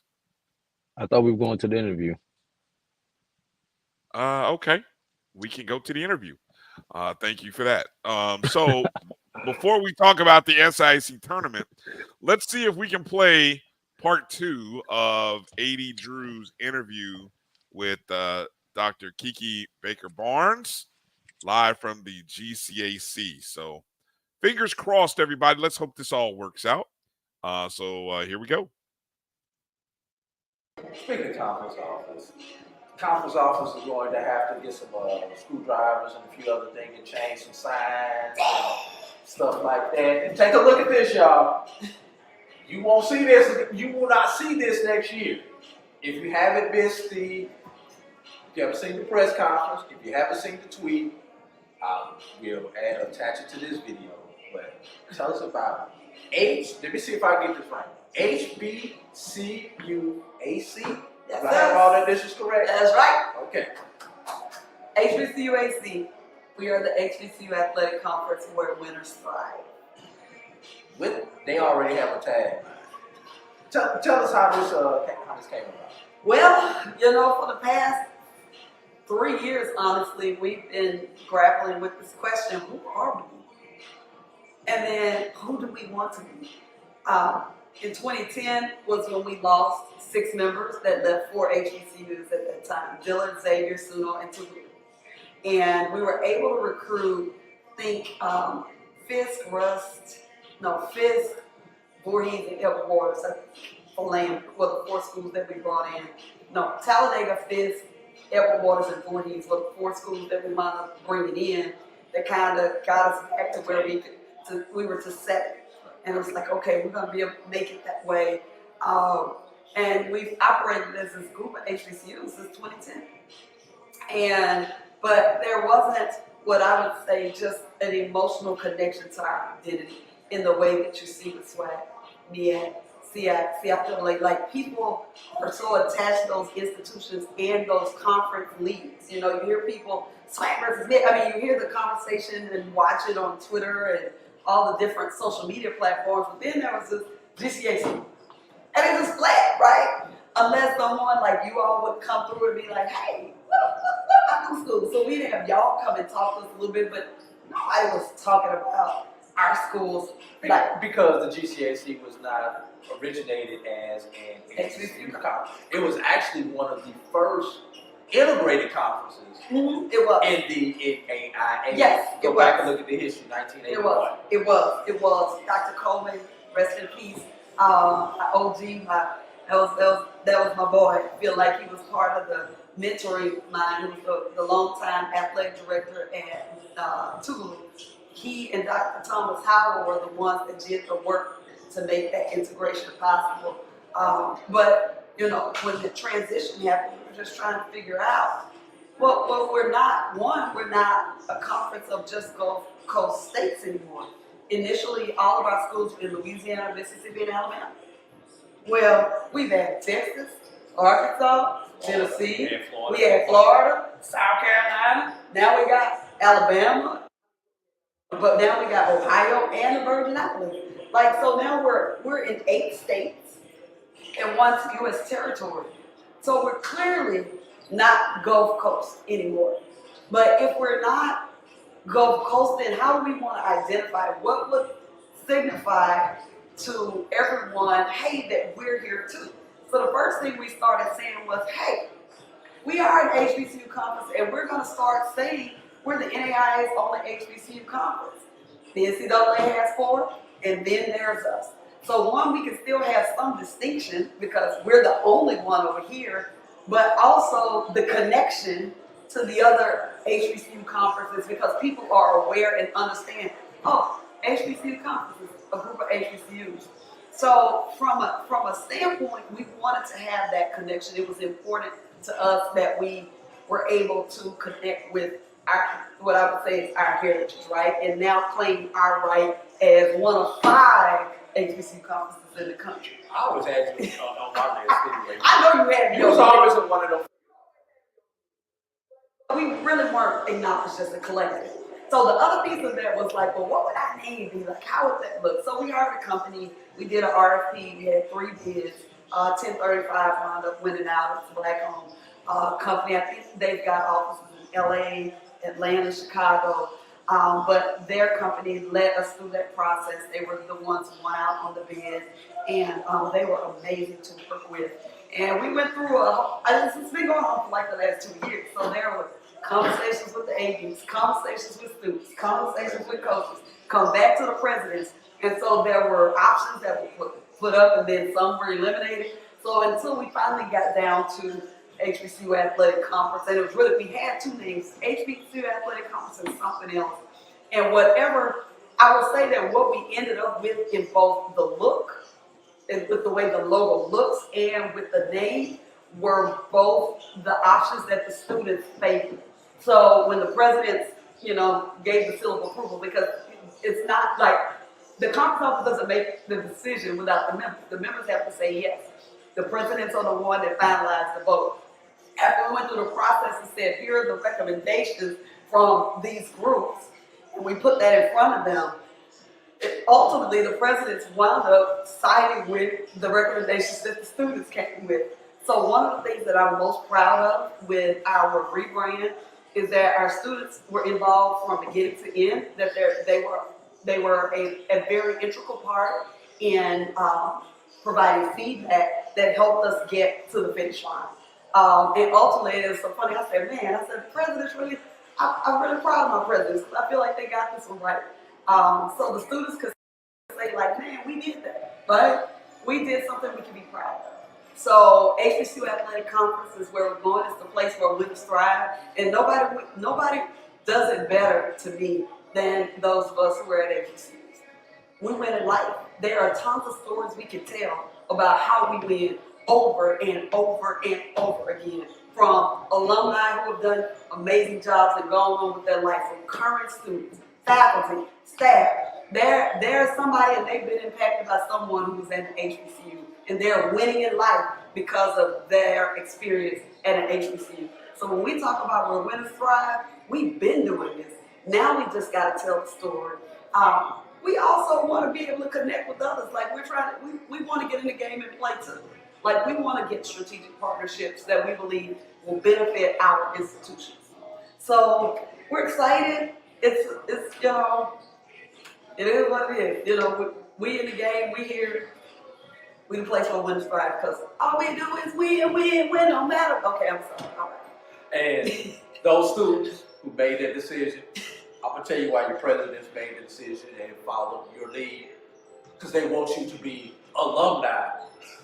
They want you to be giving alumni, and they want you to remember that you helped form this thing and feel extra proud when you send that donation in. That was part of their motivation. They're not gonna tell you that. AD gonna tell you that. So, Dr. Barnes, I'm taking. Any last thoughts that you want to get out of here, either about the tournament, about the league itself, anything that you want to get off? I just want to say thank you to all who tuned in and who have supported us. You know, before we were popular, you all have always supported us. So I want to thank you, Roy. Y'all. Roy says hello to you. Yeah, you and Roy for your support over the years. It's been amazing. And yeah, we just hope that you will support our conference and support our members. And as we continue to grow this thing, we hope you'll share, you'll read our content, we learn more about our schools. That's my only ask. Well, we got you. We've always supported. And I'm trying to. Do I say go? It's GCAC. It's still GCAC, right? Okay, right. I was sitting there for like, See, which we one do I call? we still at GCAC. It's right there. Okay. Right. We've always supported GCAC. Yeah. We've done media tournaments. We've done games for various schools. Yes. We will continue to support the GCAC for about another 3 months, and then we will start supporting the HBCU AC. Yeah, baby. From there on. That's right. So, Dr. Barnes, I would like to thank you on behalf of the staff at the Black College Sports Network. Zadie Drew, Dr. Kiki Baker Barnes, thank you. God bless. We'll be back right after these messages.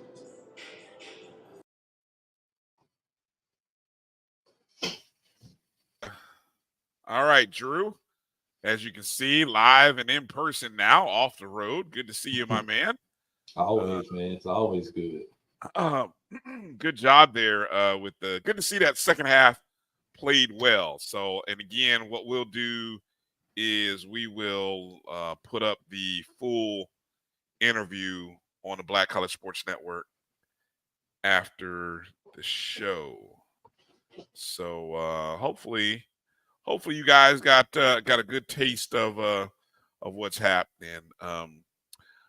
What do you think are going to be some challenges that the GCAC will have to deal with? I'm sitting here thinking, the positives, the challenges that a conference when they expand, what they will be. Challenge number one is going to be the travel, bro. Mm-hmm.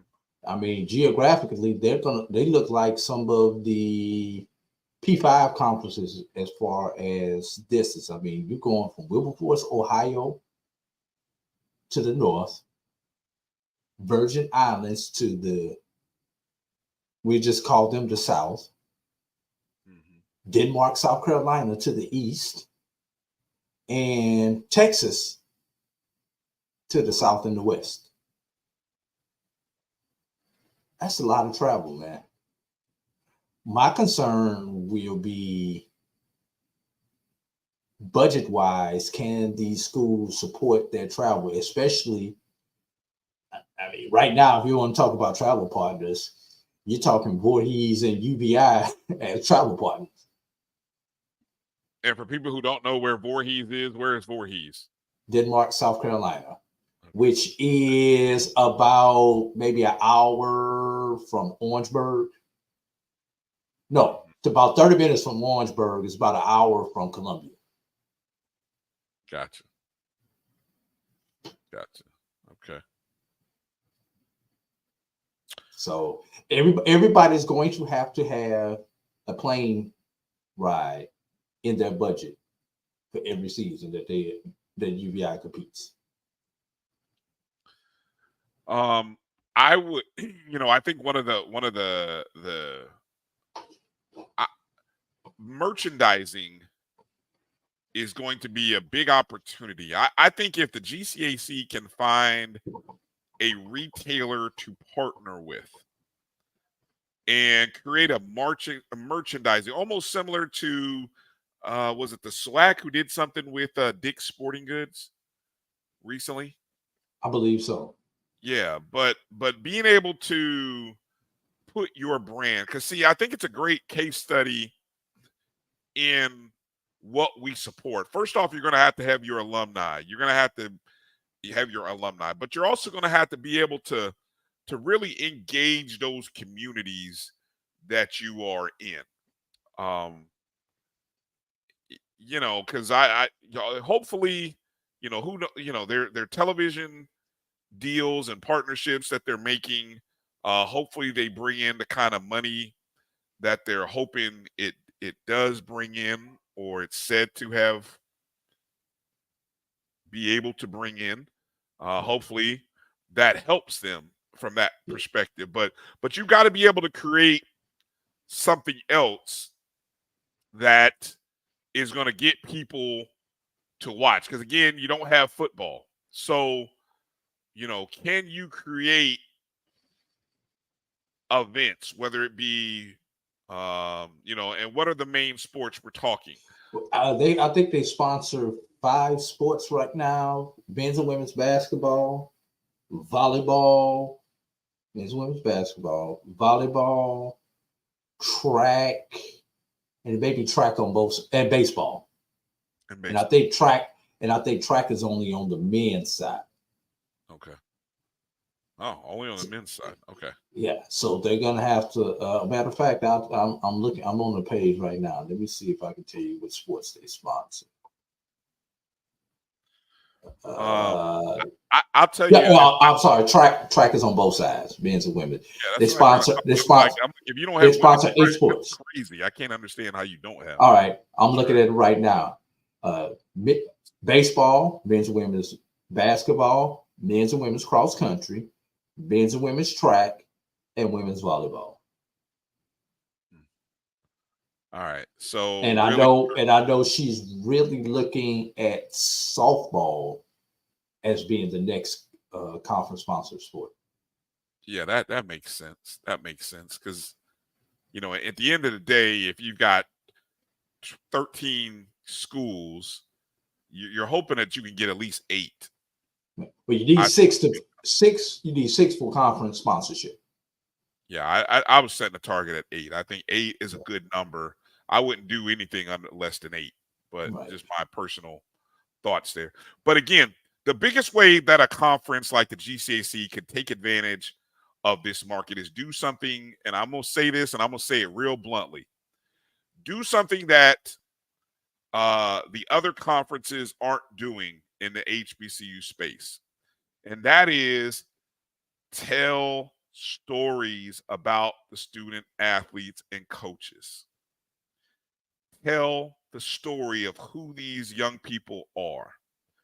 Draw us in, because unfortunately, and I'm saying this as bluntly as I can say it, a lot of times you don't know who these people, who these student athletes are in the SIAC, the CIAA, the MEAC, and SWAC. You don't know their stories for the most part. But if you focus on the GCAC and telling the stories of these student athletes, and yes, even the ones who transfer, but a lot of these student athletes have some very unique and challenging stories. If you can make a way and find a way to tell their stories, you can almost, this day and age, Drew, if you're watching, like Netflix is doing these things with these behind the scene specials, and you're learning about whether it be tennis or Formula One. You're getting these behind the scenes unique story documentary style things. I think the GCAC, if they can find a way to create these stories with their student athletes at these schools, you create and you give an opportunity for people to invest in the people. And it'll only increase the popularity of the games, because sometimes, Drew, look, it'd be nice to be able to talk about, who is Maya Buchanan, for example, of the GCAC. There's a young lady who National Player of the Week twice, 2-time Player of the Year. Who is she? And I don't, I think in some form or fashion there, if you continue to wait on the schools to do it, I think it'll never get done. But for the conference, if the conference wants to grow in a different way and create that revenue of people being interested in the marketing that comes with it, they got to create, and there are plenty of outlets in which you could broadcast those stories. You got a network. You got several networks out there that you could lean on to broadcast and tell these stories. Bryan, I'm gonna say something, and I might get in trouble with some of my friends and associates in the GCAC when I say this. In order for you to get what you're talking about, and in order for it to get to that level that you're talking about, Bryan, two things have to happen. Full-time athletic directors, not athletic director / coach. Full-time sports information director, director of athletic communications, associate athletic director for marketing, whatever you want to call it. Has to be a full-time person in that spot. That's the only way you are even going to begin to get that type of stuff that you're asking about. Well, that's why I'm asking for it to be done at the conference level. The conference can say, hey, you have to have a full-time SID. The conference can't tell a president they have to have a full-time athletic director. They can only recommend. And truthfully, they can really only recommend that they have a full-time SID, but they can kind of push the issue by making sure that your school is accountable for getting this information in within X amount of time after an event and on these days and these times so that we can market it. So that puts the pressure on the presidents to find the funding to get fill those full-time slots. That's the only way that you are going to be able to get your goal is through human capital, Bryan. And in order for these schools to be able to do human capital, they're going to have to increase their enrollment and increase their giving so that they can afford the salary and benefits that go along with just those two positions that I named. All right. Yeah. Good point. I do have one thing. You text me a question, Bryan. It's something that you thought was a misstatement by Dr. Barnes about the 2010. You want to explain your comment so I can talk about it? I know she had mentioned that the conference had dropped to, she said, 4 teams. in 2010. And if I recall, and maybe I was getting that confused again. I'll be honest, I wasn't familiar with the GCAC at that time. I know while we were working with the GCAC, we were there back in 2019, was it? When they had a big exodus. And they were down to, I felt like they were down to 5, maybe 6 schools. But they went from like 8, and they lost. They lost Xavier. They lost Xavier. Edward Waters. And Suno dropped athletics. So then they were down to 5. And I just remember us all having the conversation about whether the conference was going to survive. I mean, let's be real. When she took over that conference, we thought she was a dead woman walking. But yes, we did. I mean, we really did. I mean, you were like, why? How is this going to happen? Because exactly. you just lost the staple. I mean, we were there and we watched the power of. I mean, losing Xavier is essentially like the only comparison. It'd be like the SIC losing Tuskegee. That would. No. I mean, but when you thought of GCAC, you thought of Xavier. Look at hell. They were rich. They were a founding member, Brian. Look at it. It's right there. You're right. And yes, you're right. Okay, I'll put my comparison back in my pocket because that's fine. That would be like the SWAC losing Grambling. Even though Grambling wasn't a founding member, but that's just one of those national marketed names. The BAC losing Howard. Yeah, but see, you're throwing scenario. I'm talking about somebody who's actually winning. I'm talking Xavier at the time winning. Okay, so see now I'm gonna pull my comparison back out of my pocket because you're pulling out names of people who I don't know if they're winning. That's like Alabama leaving the SEC. In the midst of all the winning that Alabama's doing, Alabama says, "Oh, you know what? Next year we're moving to the ACC." You're like, "What? Why would you do that?" Because less competition over there. We're gonna move over there, and we can kind of run the roost over there. Plus, we can control more of the money. With all respect, with all due respect to Grambling and Tuskegee. I got you. But yeah, no. Back to your point though. Yeah. But if you look at the timeline, look at 2010. Drew, I mean, Doc Cavill, yes. The MEAC losing A&T. Definitely. Yes. There's a good analogy. That was track and football at that time that they were dominating. Yep. It is. But if you look at the 2010, where all that yellow is, they lost not 1, not 2, not 3, not 4, but 5 teams to the Southern States Athletic Conference. Crazy. In 2010. That is what she's talking about. Who was left? Dillard, Xavier, Suno, and Tougaloo. Yep. Dillard and Tougaloo, founding members. Everybody else had dipped on them. Yep. And let's be real when we talk about everybody who dipped. Non-HBCUs. That's what I was ready to say. What do these have in common? Non-HBCUs. They forced the GCAC almost to become an HBCU conference by all of them leaving. Mm-hmm. Louisiana Shreveport goes to the Red River.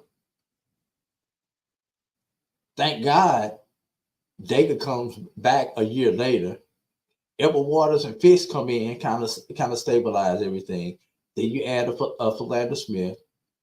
This is now Voorhees' first venture into the GCAC. As you can see, they were members from 2013 to 2015.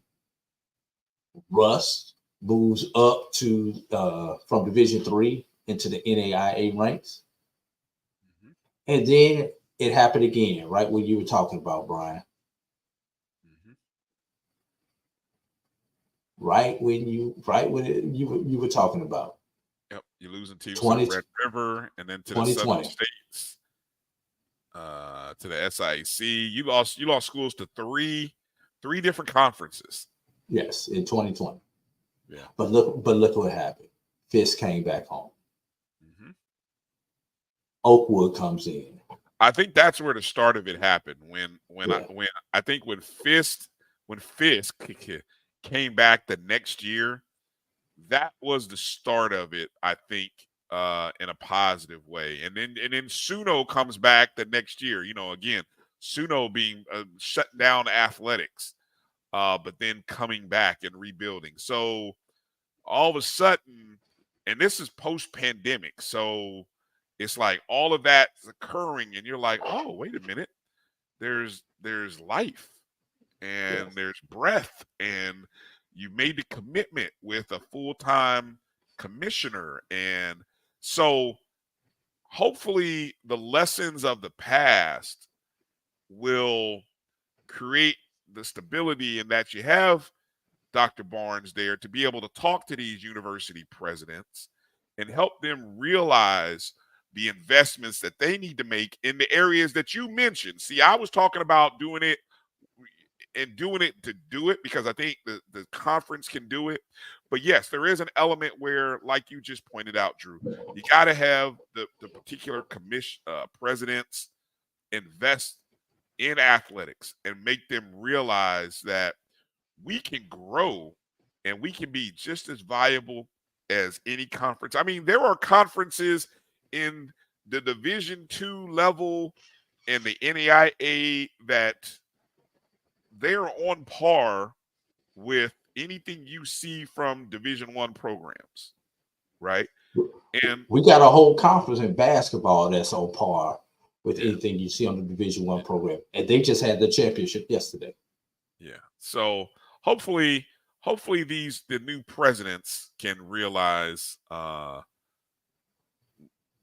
what's in front of them, and again, this day and age, television and media is going to factor and be a big part of it. And so again, another thing that the conference can do is figure a way how to better master the whole availability and accessibility of games. I mean, hell, we're all on the Division I level all over the place. It's scattered. It's it is what it is.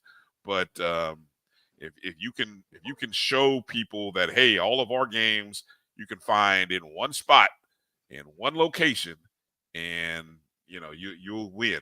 You'll do a great deal of winning and hopefully in some ads. All right, let's can we move over to the SIAC and then get into the MEAC and SWAC here before so we can maybe get out of here at a reasonable time in this episode. Let's take this last break. I literally walked in the house and turned on the camera. Jesus Christ. Yes, okay. We'll take one last break. This is only going to be a quick minute break, so you better go do what you got to do quickly. All right. Let's take a short break. Come back. You're watching the BCSN SportsWrap. Bryan and A.D. here. We'll come back. Let's talk about the SIAC tournament and then some of the news and notes from the SWAC and MEAC, some interesting happenings there. So we want to make sure we spotlight that. So hang tight. We'll be back in just a moment after these words.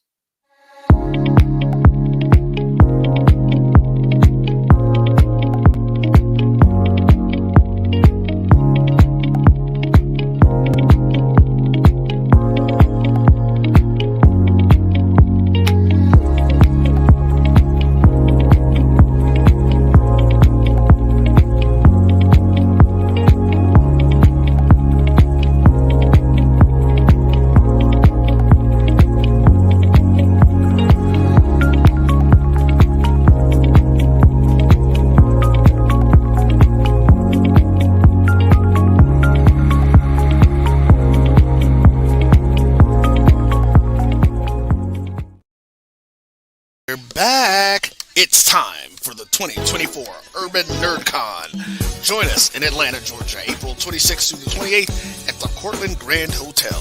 Special guests include Underworld creator Kevin Grievous, Gary Gray from Fairly Odd Parents, from Nickelodeon, Giovanni Samuels, the Science Machine Michael Green, the Sci-Fi Sisters, and from Spaceballs and Star Trek Voyager, Tim Russ.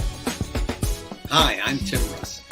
Join me April 26th through the 28th at the Cortland Grand Hotel in Atlanta, Georgia for the Urban Nerd Con. Our heroes, our villains, our stories. Everyone con. I'll see you there. Live long and prosper. Visit theurbannerdcon.net to get your buy one, get one free badges before the price increases. Remember, our heroes, our villains, our stories. Everyone's con. See you there.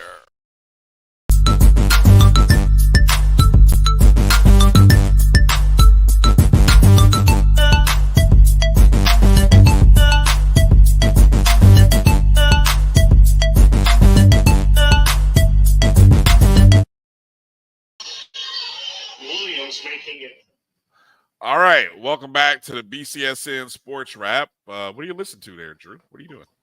I told you I was still setting up. I had to turn the GCAC championship on my phone. Any updates from that game? I have one for you in 13, 12, 11. Oh, my God. It was a blowout last time we heard, right? All for Landon Smith?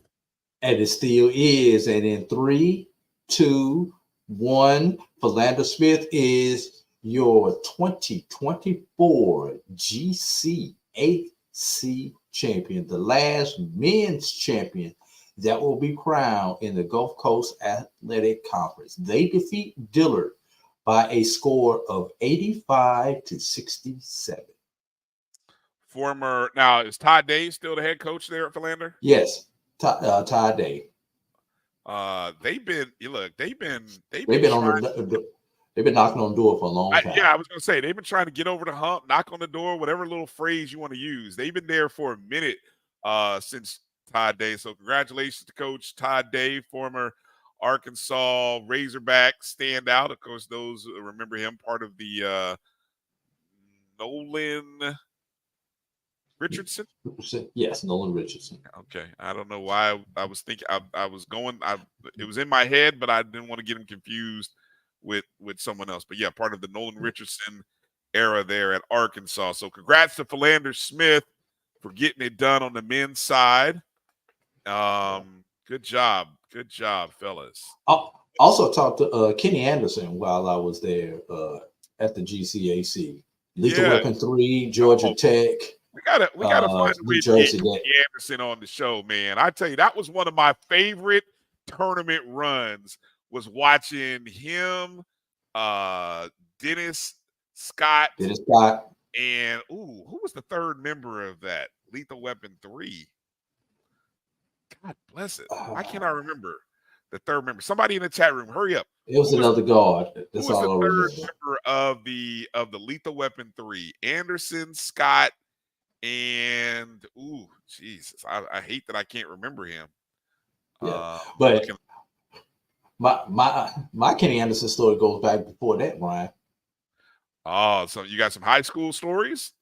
Yes, and I when I was talking to her, I was like, "You only a year or so older than me, Kenny."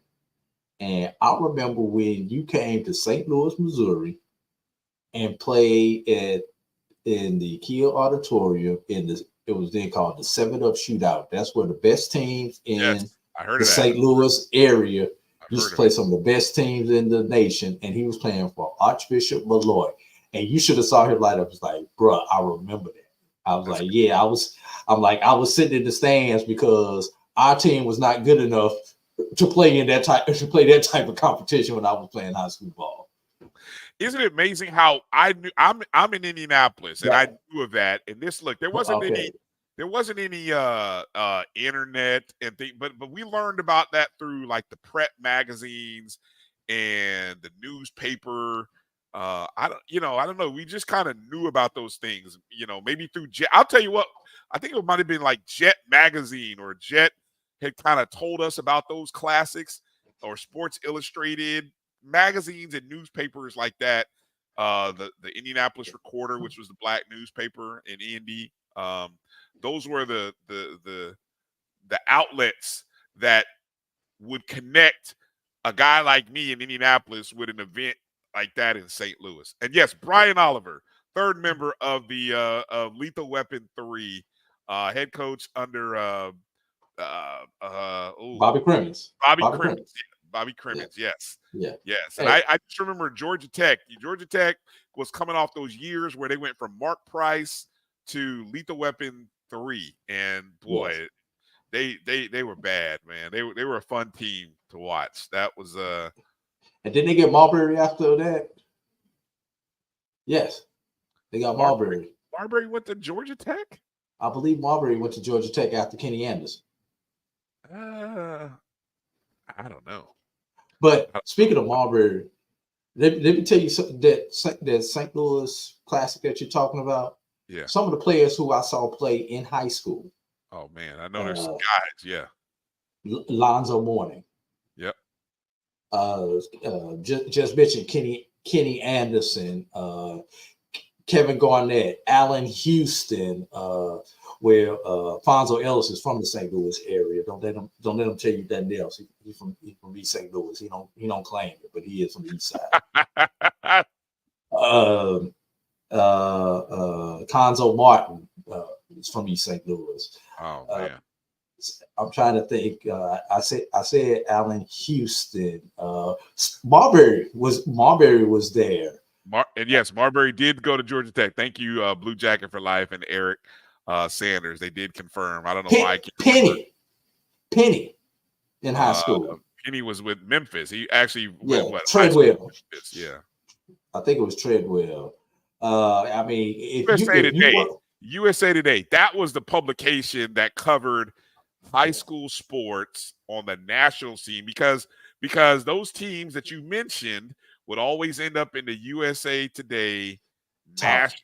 This was this was before prep school, so this was like, this was the local high school. This is true high school. Yeah, this wasn't any made up. This wasn't like, hey, somebody with some money made a prep school and is flying kids in from all over the country. What you got today. This was legit high schools that had star power on them, that had legit teams. Yeah, Doug Smith. I mean, I could go on and name some of these people who came to St. Louis to play in those tournaments. All right. Well, I'll tell you where people should be traveling to this upcoming weekend, and that's to Savannah, Georgia. Yes, indeed. As the SAIC tournament is taking place. Opening round actually started today, and the first game of the day started with Lane College on the men's side getting an 80-69 victory over Albany State in game number 1. Game 1 of the SIC tournament. The rest of the opening round games begin tomorrow, and the opening round all the way to the semifinals are played on the campus of Savannah State University at Tiger Arena, and then the championship will be played at the recently built Inmark Arena in Savannah, Georgia. All the games will be streamed on ESPN Plus. So very similar to what the deal that the CIAA had. And again, powerful stuff there. Let's get over to so here's the breakdown. Top 4 seeds over on the women's side. You have Savannah State, of course. They finished the season 19-5, 15-4 in conference play. They clinched the East Division 1 seed. We told you about that last week. They the number 2 seed is Fort Valley State. They finished 14-10, 12-7 in conference play. The 3 seed is Clark Atlanta. They were 14-11, 11-8 in conference play. And our Edward Waters finished as the 4 seed with a 9-17 overall record, but a 7-12 record in conference. And yes, it seems odd that a 7-12 team is the 4 seed, but they are. And so now those are the 4 seeds on the eastern side. The western side begins with Kentucky State, and they are the co-champions along with Miles on the west. But Kentucky State earned the bye, or not the bye, the 1 seed. Well, they get a bye too. 19-6 is their record. 15-4. They get the 1 seed in the West Division. Miles ended up with the 2 seed. They are 20-6, 15-4. The 3 seed is Lane, and again, this is the women's side. That game earlier today was a men's game. So Lane is the women's 3 seed, 13-13 record, 11-8 in conference play.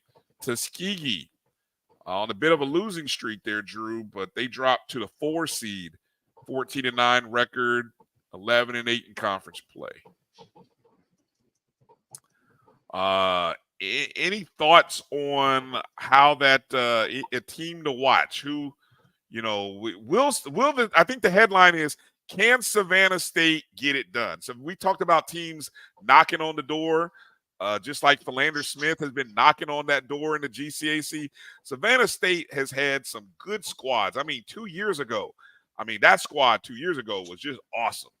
But they lost in the championship game to Miles, I think it was, right? And so is this the year that Savannah State gets it done?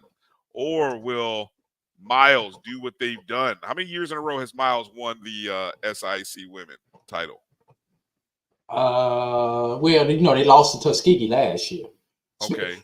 Here's the question, Brian. Mm-hmm. Can anybody win it besides Miles or Tuskegee? That's the question you should be asking. How long of a so what's the history on that? What are we saying is the history? Tuskegee won it last few years. It's been Tuskegee, Benedict, and Miles. Those have been your champion on the women's side. Okay. Benedict won't be there this year. No shot at no shot for Benedict this year. No, okay. Benedict will not be there on the women's side. You heard that from Drew. Drew says Benedict will not make it. Men, maybe. Women, no. Okay. So can somebody get one of those other two and let those other two not be in the championship game? That's the question. Savannah, home court. I think they learned last year from losing in their first game, despite the double bye last year on their own court. So if there's a team that I want to watch, that's the team that I want to watch. Is going to be Savannah and see if they can defend their home court in their home turf. Right. Over on the men's side, of course, I'm going to start by saying big shout out to Sly the sports guy. Our Sly with a great game. Hopefully you guys saw on Monday the Clark and Benedict game right here on the Black College Sports Network on Monday night. An amazing contest at Benedict. Clark goes into the ball game. They haven't lost to any team in their division. They were 13-0 going into that game in the division. Of course, Clark already had the 1 seed and could have had the 1 seed wrapped up. They had the 1 seed. They could have won the championship outright by themselves in the regular season title. Had a 4-point play with I don't know how many seconds left. Maybe 7 seconds left, I'm guessing here. But a 4-point play, they're down. Let me see. They're down 2, and they had get a 4-point play, a 3-pointer, fouled on the 3, goes in, hits the extra free throw, up, I think 2 at that point. And then Malachi McCoy from Benedict on the transition, he's the trailer, the kickback behind him, knocks down a 3, actually from, I'd say, well behind the men. Steph Curry land. It wasn't quite Steph Curry land. I got to recall there's two lines on that court. So I guess he did shoot from the men's three. Well, there's only one 3-point line in college now. So there was a second line on the court. So I'm trying to figure out, is the second line an NBA line? What were they playing at? Benedict. No, Benedict. The furthest line is the college line at Benedict. Really? Okay. Because there was a white line. I've been at that court. That's why I was saying that. Right. I figured you. I figured you knew the court well. So, but yeah, he just knocks down the three, with maybe like a second or two left in the ball game. So, dramatic finish there in that contest between Clark and Benedict. But because of the loss for Clark, Morehouse gets a share of the East Division crown, and that was the third consecutive year that Morehouse has either won outright or shared in winning the Eastern Division. So your 1 seed is Clark, your 2 seed is Morehouse. And I don't know, why didn't I don't have for whatever reason, Drew, I don't have the rest of the 3 and 4. Do you have the rest of the 3 and 4 in front of you? Do you have the SIC pulled up? Hey, if you give me a second, I will pull it up. Yeah, I didn't find the bracket, so sorry guys, I don't have the bracket here listed, or I would have had it. Yeah, Clark, well, when Clark is the 1 seed, that's the, but is Morehouse is going to claim a share because they both finished with the same record. That's how that works. So right, they don't have the bracket up anymore. Benedict is the 3 and Allen is the 4. Thank you, Blue Jacket for Life, for being on point for us there. And then so who's the 2? The 2 on the East is Morehouse. That means they would face Miles potentially in a semifinal. Yeah. And the 3 on the East. Well, wait a minute. Wait, yeah. Benedict is the 3. Allen is the 4. The 5 seed is Savannah State on the men's side. And Edward Waters is the 6. Fort Valley is the 7. So that leaves, if I remember how that bracket works, that leaves Benedict and Clark Atlanta on the same side of the bracket for a potential semifinal matchup.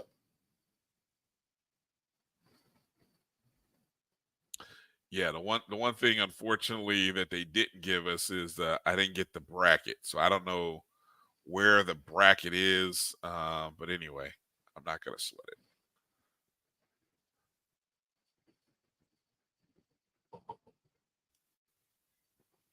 So games tomorrow begin at noon Eastern time. Lemoyne Owen and Benedict women. Looks like you got 4 games a day on Monday and Tuesday. Those are the opening round games. Followed with, actually, you have opening round games on Monday, Tuesday, and Wednesday.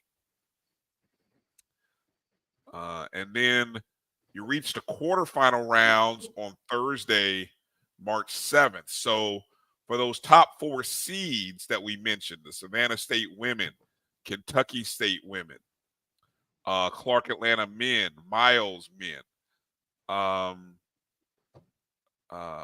Miles women, Fort Valley women, Tuskegee men, Morehouse men.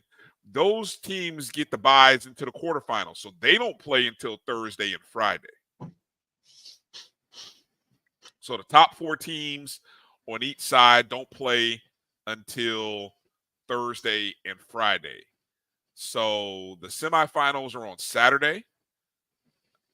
And, of course, the championship games are on Sunday, March 10th at noon and 3 Eastern. The brackets are on the website under the tourney. I was there. I didn't see it. It's not there anymore. They moved it. Oh, Jesus. All right. Well, that's because I'm on the tourney site right now. Yeah, I'm on the Championship Central site as well. So, yeah. Anyway. All right. So who are we predicting, Drew? Who are you predicting to come out? What's your thoughts here? How would you handicap this? Who's the favorite? Men's side. That's tough. Yeah, exactly. I want to say Miles Clark in the championship game because those were the two hottest teams. I'll say were because Clark took that loss, but before that one loss, Clark and Miles were the two hottest teams on the men's side. But any of those 4 teams can come up out of there, Brian. And it would not shock me at all. Blue Jacket for Life has Clark. Yeah, I think there's something to be said with the dominance that Clark showed during the year. I think But who was the one team they did not dominate? Was it on the west side? It had to be on the west side. Yeah, it was Miles. It was Miles. Yeah. Bless you. Let's see. So, let's see. Miles men game 17 and 15. Oh, yeah. So that's your potential championship game then. That's why I said that. Okay. Miles Clark, potential championship game. That'll be interesting.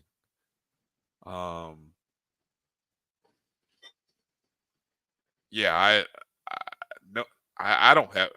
It's so tough, man, because I think the 1, 2, and 3 seeds are all tough on the Eastern Division. I mean, there's not much separating Clark, Morehouse, and but one of them is thrown over there with Miles. The number 2 gets thrown over there with Miles.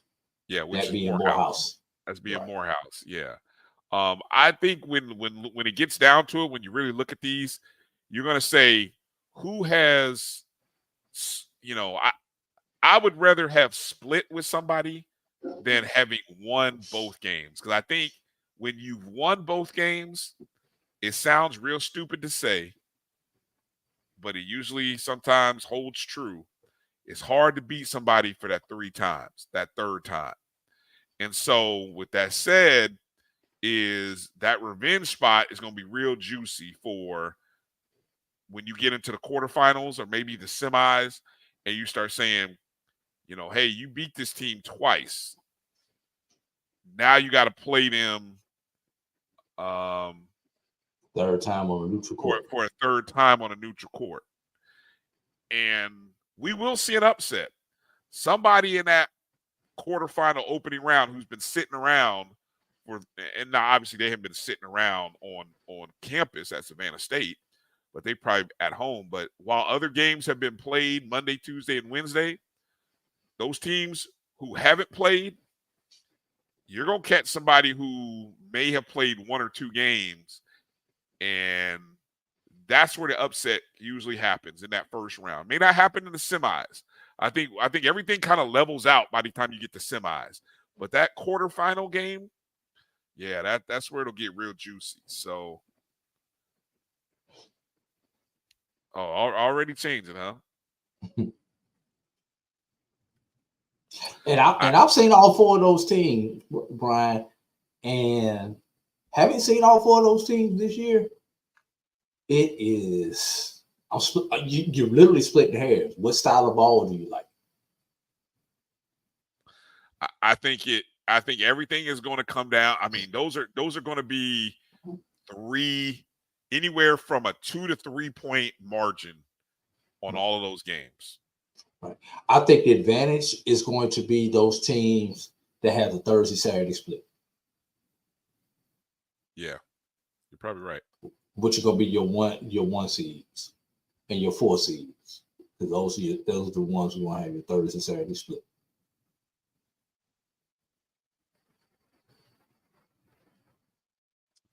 All right. Let's get into talking about some of the action from the Division I level. All right. Let me put up the SWAC men's standings. As you can see, the standings as they stand in the SWAC. Grambling State, the big mover.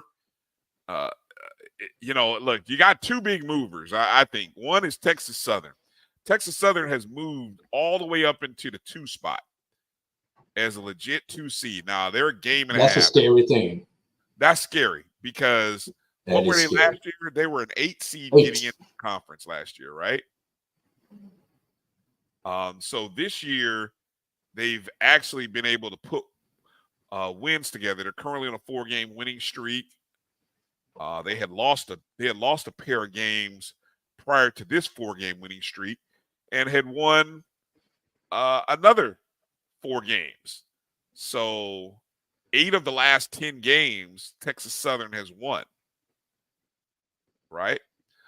Southern has gone the opposite direction, losing 3 in a row. Alcorn has won 6 in a row. We got a great matchup tomorrow night in the SWAC between Alcorn and Texas Southern. Alcorn, winners of 6 in a row, tied for 3rd best in the conference, playing the number 2 team right now, Texas Southern. It's at Texas Southern. And Texas Southern has owned Alcorn. Have they really? Has it been like that? Yes. Yeah. What's the margin? I don't know what the streak is, but it seems like every time there's a big game between those 2, Texas Southern wins. Okay, so I'll be looking. Same thing against Grambling. Wait a minute. Oh, same thing. What? Texas Southern? Same Southern. thing. Yeah, Texas Southern and Grambling. Well, look, the tournament's coming up, and yeah, I know Grambling has a chance, and I think they may have already clinched the regular season because. Let me see. How many games are left? 15. So usually 2 to 3 games left, depending on. Grambling has 3 games left. Texas Southern only has 2 games left. So Grambling has 3 games left. They play Bethune-Cookman. Now that right there already, you can see Bethune-Cookman, they've won 3 in a row. So that's a big game. So it's not quite in the bag for Grambling, but I think a win and a Texas Southern loss would give them the outright title for the regular season. And I think that would be the 2nd consecutive regular season title for Grambling, if I'm not mistaken. Yeah. Texas Southern has won the last 2 in a row, I guess. And believe it or not, Brian, I'm pleasantly surprised. Over the last 10, they're evenly split 5-5. I am really surprised at that. Yeah. 2 other notes on the SWAC men's side. I gotta say, wait a minute. Texas Southern is 9-3 at home all time in the last 18 against. Would it be last 12? In the last 12 against Alcorn. Yeah, but stats like that, I don't like to go that deep because Alcorn's got a new coach. So what is the last? Let me see. Is this the 2nd or 3rd year with Landon Bussey? This is the 3rd year.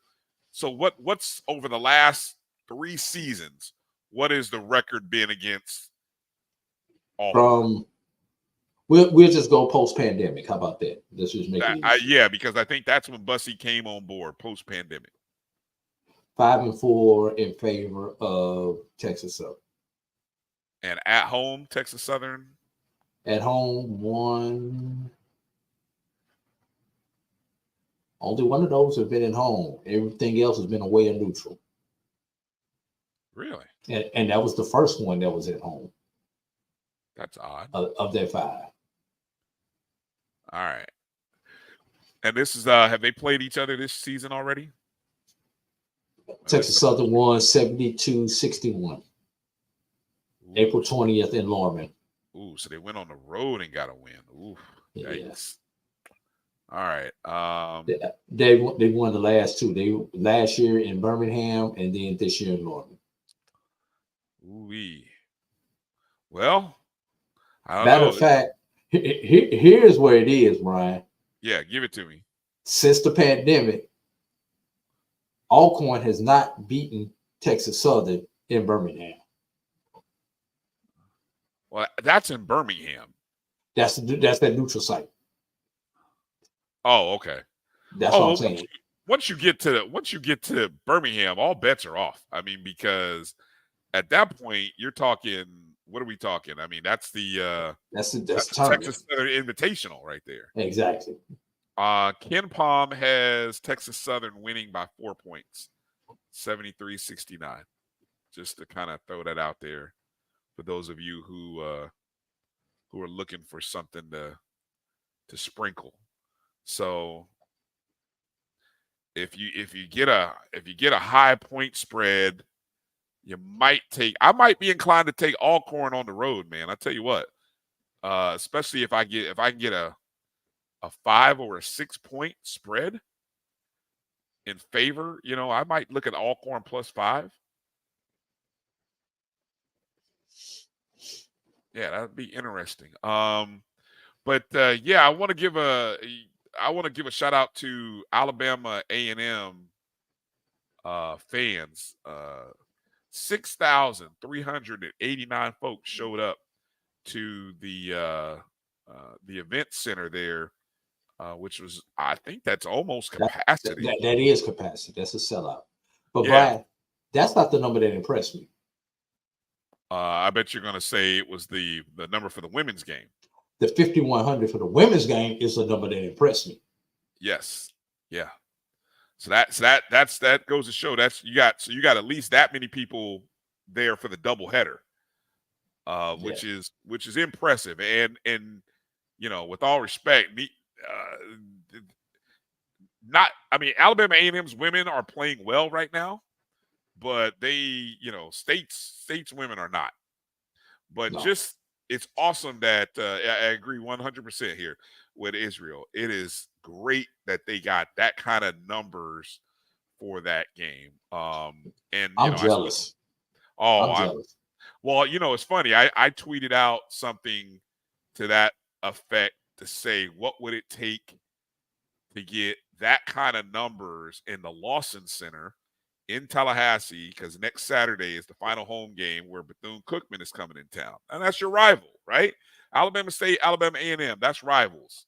So, yeah, I can get it. I get it. You have those kind of crowd. But, damn, is the apathy in Tallahassee for Florida A&M basketball that bad? And I got some great responses. I'll read them on Wednesday's show, Wednesday ONG Strike Zone.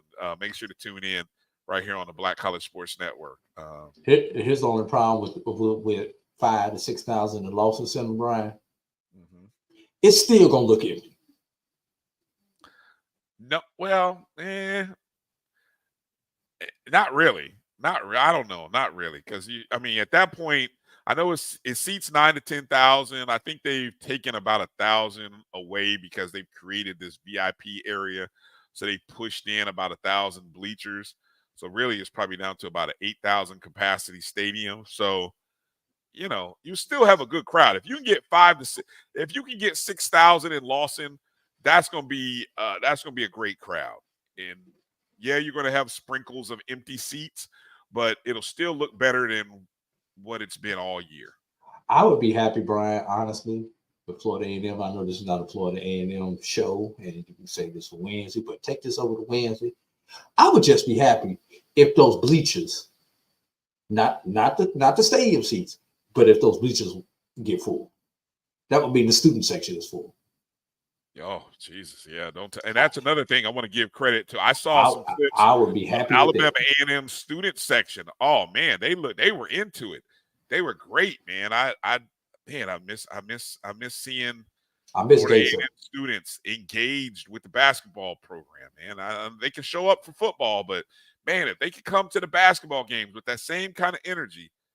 But anyway, also got to give out shout to Mike Reed. Mike Reed last week predicted, and I think he said something to the effect of Valley was going to win something before the end of the month. Now, I thought he was talking 24 hours later. The men. Yes, I thought he was talking about men, but then he told me, he texted back and said, check my tweet. He said win something. Needless to say, he didn't predict, he sort of predicted that Valley would get their first win, which they did on Monday, senior night, to avoid the 0-28 run that Grambling and Prairie View has on their records. But yeah, Valley gets their first win. I don't know what the money line number was. I know it was a lot. It had to be. But yeah, if they even put it on the books. It was somewhere. It was some in faraway places. Somebody could have got some nice money, but I would have never guessed that Valley would have got their win. I was, probably being petty, betting on the perfection. And two of the teams you don't see on this list, Brian. Valley, yeah, because this is only the top 9. Yeah, this is I only show the top 9 because, as you can see with the they're all the ones in contention. Yeah, these are the ones with a potential. Obviously, Alabama State sits a game behind Pine Bluff and Alabama A&M for the. And I think Alabama A&M has the tiebreak against them. Yeah. I think they got the series sweep. So essentially, that's 2 games behind A&M. Not sure about Pine Bluff. Yeah, it's never a good thing, though, when you see the top 5 teams all on win streaks except for Southern. And Southern, Southern's overachieved this year. Right. But go back and look at Southern's last 10. 7-3. Right. So what that means is they were on a 7-game win streak prior to losing these last 3 games. Who had Southern in the top 4? I don't think anybody. That's what I said. Southern has overachieved this year. Yeah. Yeah. Oh, they have. They have. I don't doubt it. Yeah. So those are the games for the SWAC. How about the while we're talking men, hold on. I think I did this based on men. On the men's side, on the MEAC, you've got the big game was Norfolk State. Their men lost last night to Delaware State, 85-71. It was Delaware State senior night. Those are always tricky. Norfolk State returns home to play Maryland Eastern Shore. The Spartans have won 11 straight games at home, Drew. And you can see Maryland Eastern Shore, a 3-9 conference team. That one, let's see. What does Ken Palm have that game at? A 13-point game, 13-point margin for Norfolk State, 73-80. So that's probably a good money. I think you could run. I know my friend Mike likes to run some money line parlays. I think you can run some nice money line parlays this upcoming day tomorrow if you sprinkle in Norfolk State and maybe a Southern and somebody else in there. But Brian, do you see what I see? I see a cluster at the top. Yeah, that's what's interesting about the MEAC right now. I thought it only happened in football. Well, here's the crazy part, okay? The MEAC ends their regular season on Thursday. Obviously, let's see, you have games on Monday, but the regular season comes to an end on Thursday. Look at this lineup for Thursday. Assuming everybody wins Monday, assuming your top. Right, let's get the Monday lineup out the way first. Let's talk Monday. Well, I don't know. They put it like this: the top 4 teams play the bottom 4 teams. I don't know who plays gotcha. who, but let's just say none of the top 4 teams play each other. All right. Okay. So let's assume everybody wins. Everybody wins. Now that brings up a great Thursday lineup of the top 4 teams playing each other. You got South Carolina State at North Carolina Central, 7:30. South Carolina State won the previous meeting 71-68 at home. Always got to be worried about North Carolina Central and their final home game of the year. They're notorious for getting a win. Okay. Howard at Norfolk State, 9 p.m. I think that might even be an ESPN game playing that late. Norfolk State won the previous meeting on the road, 65-61. So remember what I told you, Norfolk State, 11-game winning streak going into Monday. It'll probably be 12 when they welcome Howard into town. Last year, Howard beat Norfolk State at home on a very controversial play at the end of the game. So all right kinds now, of opportunities. Yeah. Right now, we could have 3 teams tied for first place after Thursday. Yes, you definitely could, assuming that Howard beats Norfolk State, and then whoever the winner. And somebody's going to win in Central South Carolina State. Yes. Right. Now that's assuming that nobody craps the bed on themselves on Monday against the bottom 4 teams. Who has Delaware? Good question. I don't know. I don't have the schedule pulled up. I could. But that would be the one that I could see somebody crapping on themselves. On against Delaware? Yes. Let me see. I can tell you real quick. I pulled it up real quick. Go right to my trusty abacus. And it's taken a long while with the spinning wheel here. So the best laid plans of schedule makers tell me that Delaware State is traveling to Howard. Delaware State is traveling to Howard. So 3 of the 4 teams, 3 of the top. Let me see. Howard's at home. Norfolk State's at home. South Carolina State traveling to Coppin. North Carolina Central traveling to Morgan. Yeah. So, yeah, should be interesting. Okay. Moving over to the women's side here. Just start at number 2. Well, I'll tell you the reason why we got to start at number 1, Drew, is for the simple fact. Let me see. I think I lost my video here. The Jackson State Tigers, Drew, a flipping dynasty. They've just won their 5th consecutive regular season title in the SWAC. Head coach Tamika Reed has created a dynasty, a monster. I found it interesting when I went and did some research. Since 1981, which on the SWAC webpage, they only go back to 81. Now, I know. You know why, Brian? I was going to say, I think NCAA women's basketball. NCAA took over in 81. Right. So I know that thanks to my Caitlin Clark, Lynette Woodard, all my history there. Grambling State is the last team to win 4 consecutive regular season titles. They did that from 96 to 2000. No other team now has won 5 consecutive regular season titles. Jackson State, and they are outright. No share, nothing. Those are outright titles that Jackson State has won. The first team in SWAC history to win 5 consecutive titles.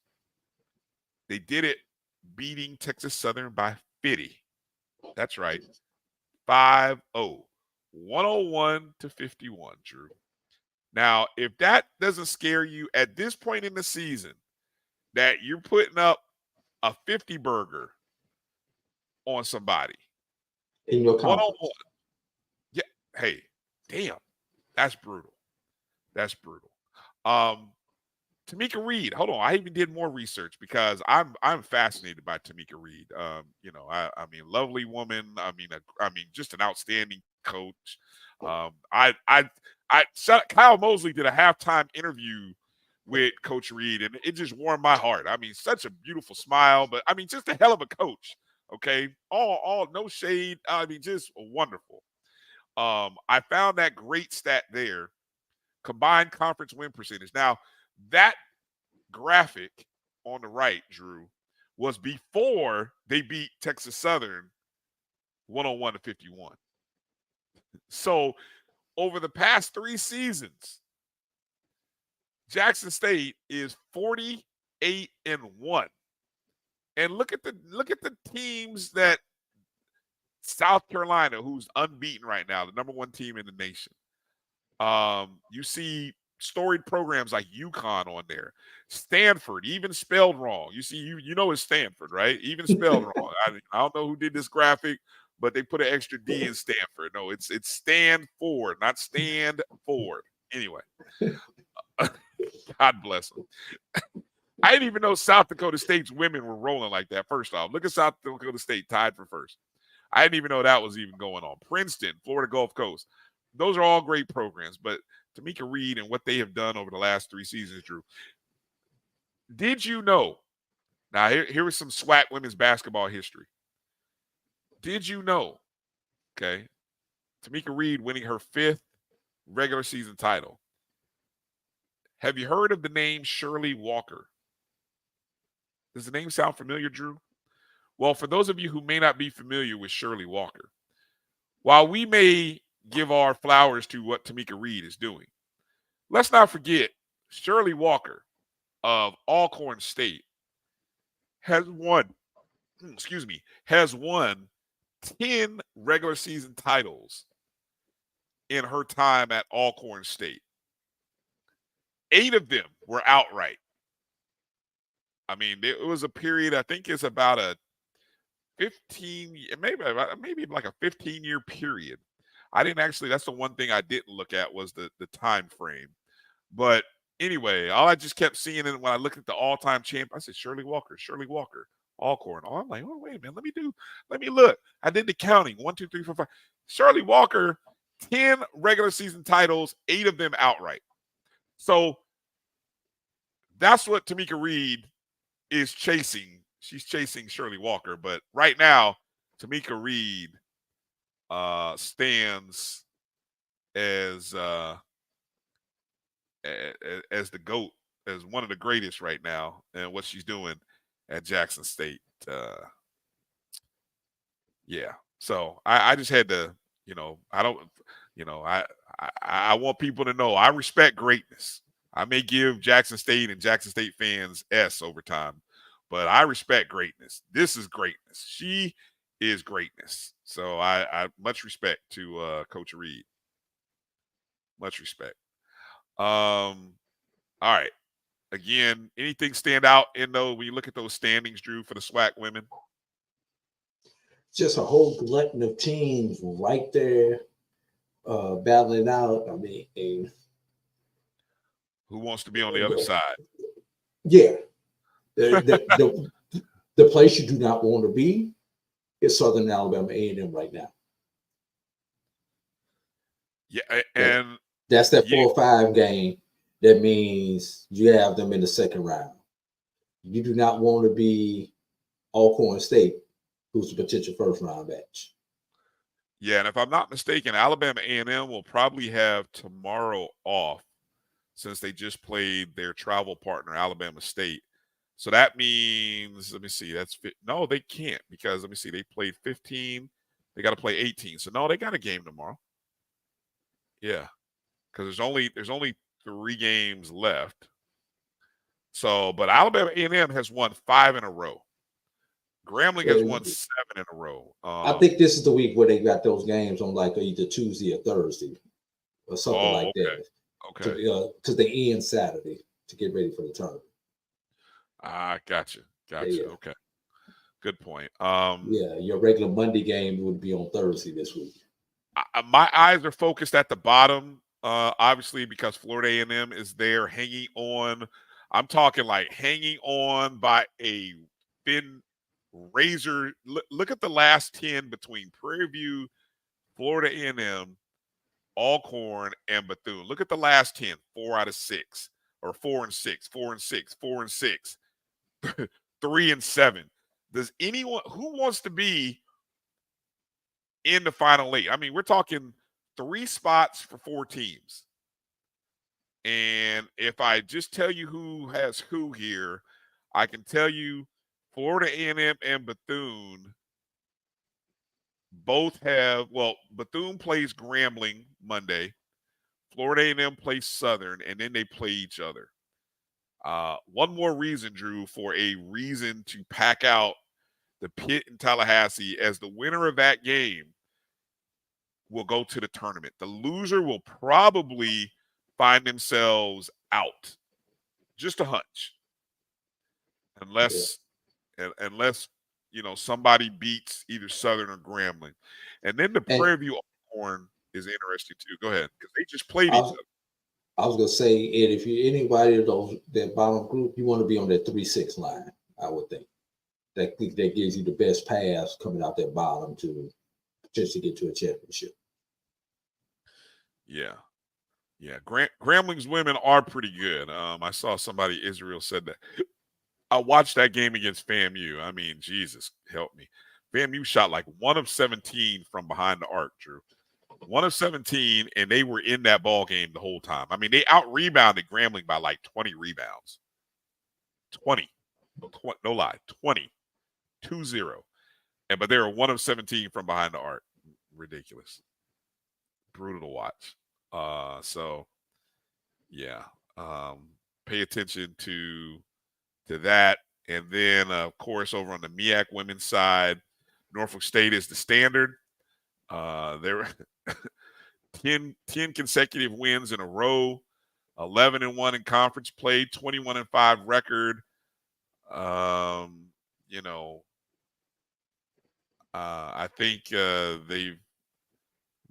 think they've clinched. It looks like Howard. I mean, everything looks to be set up where Norfolk State is the 1 and 2. Howard has won 4 in a row. They've kind of found their way, and then kind of everybody else in the conference is really up and down, or just straight down, or straight down, or straight down. Yeah, one of the two's happening. So,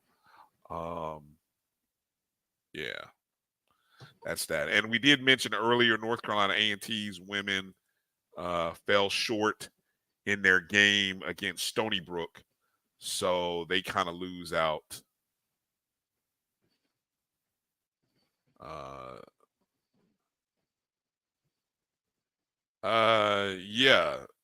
Lillian Hempfield. I'm glad you do, because I don't. It's great to be hopeful, great to be optimistic. The problem I think I'm gonna win the lottery too, Brian. Well, the Powerball numbers are awfully high right now, as well as the Mega Millions. So anything's possible. What did Kevin Garnett say? Anything is possible. But hey, look, I will say this: here's the problem. If North Carolina, let's just use this for example. If North Carolina A&T were to win the Colonial, right, because of the RPI rating or the net rating of the conference, the Colonial, North Carolina A&T could theoretically maybe end up as a 10 seed or something like that in the tournament. Whereas Jackson State, because of the rating of the SWAC, which I think is 28th, last I checked, that would put them as a 15, might get a 14 seed, because actually Jackson State's net rating is 97. It's top 100. So there is an opportunity for Jackson State to end up as a 14 seed. But I don't see any higher than a 14. No. And the interesting question will be is Norfolk State. If Norfolk State wins, given the fact that they have a 21-5 record, they played all Division I programs. But will they be playing on Tuesday or Wednesday night? you think they still you think they still end up in the first four? That's the question. Yeah. Because of the net. Yes. Yeah. National championship. I would love for Norfolk and Jackson State to play. I think that would be an awesome game to see.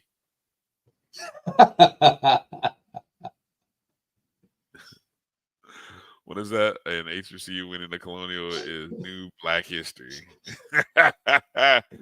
Is it? What's the name of the conference? Is it not the Colonial? Coastal. It's the Coastal. Sorry, I keep calling it the Colonial. Yeah. Yeah. Okay. I mean, if Brian, is it a Kleenex or a tissue? We know what you're talking about.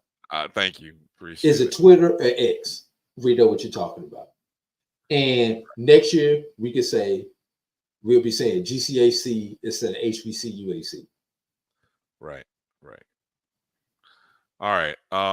Last thing, Drew, and then we can get out of here because I spent time on it. Damn it, I'm going to show it. Okay, our Division I men's net ratings. There they are. Just in case you wondered who the NCAA says are the top HBCU teams. And there you go. Norfolk State moved into the number 1 spot ahead of Southern, but Southern is still number 2. 2 weeks ago, just to look at my notes, 2 weeks ago, Southern was 198. So in 2 weeks, Southern has fallen some 42 spots. But they still, because they have 2 very good wins during the non-conference, they still rank higher than teams like Central, Howard, and Texas Southern. All 3 teams are hot, but not that hot. And you can see Tennessee State is 6. Jackson State, South Carolina State round out the top 8 in terms of net rating. Over on the women's side, Jackson State, I updated this, Drew. I actually put the numbers in correctly this time. Jackson State, look at that net rating, 97, top 100. Now, Norfolk State, 21-5, net rating of 120. A&T, the record is right. I don't know if their net rating moved yet because of the loss to Stony Brook. Then a big drop after A&T. Then you get UAPB, who I think I just read a tweet that said UAPB is guaranteed to finish with their first winning season or plus 500 season in – let me hold on. I got the tweet right here. Yesterday's win marked UAPB's first winning regular season as an NCAA Division I program. That's a 27-season run. So congratulations to UAPB.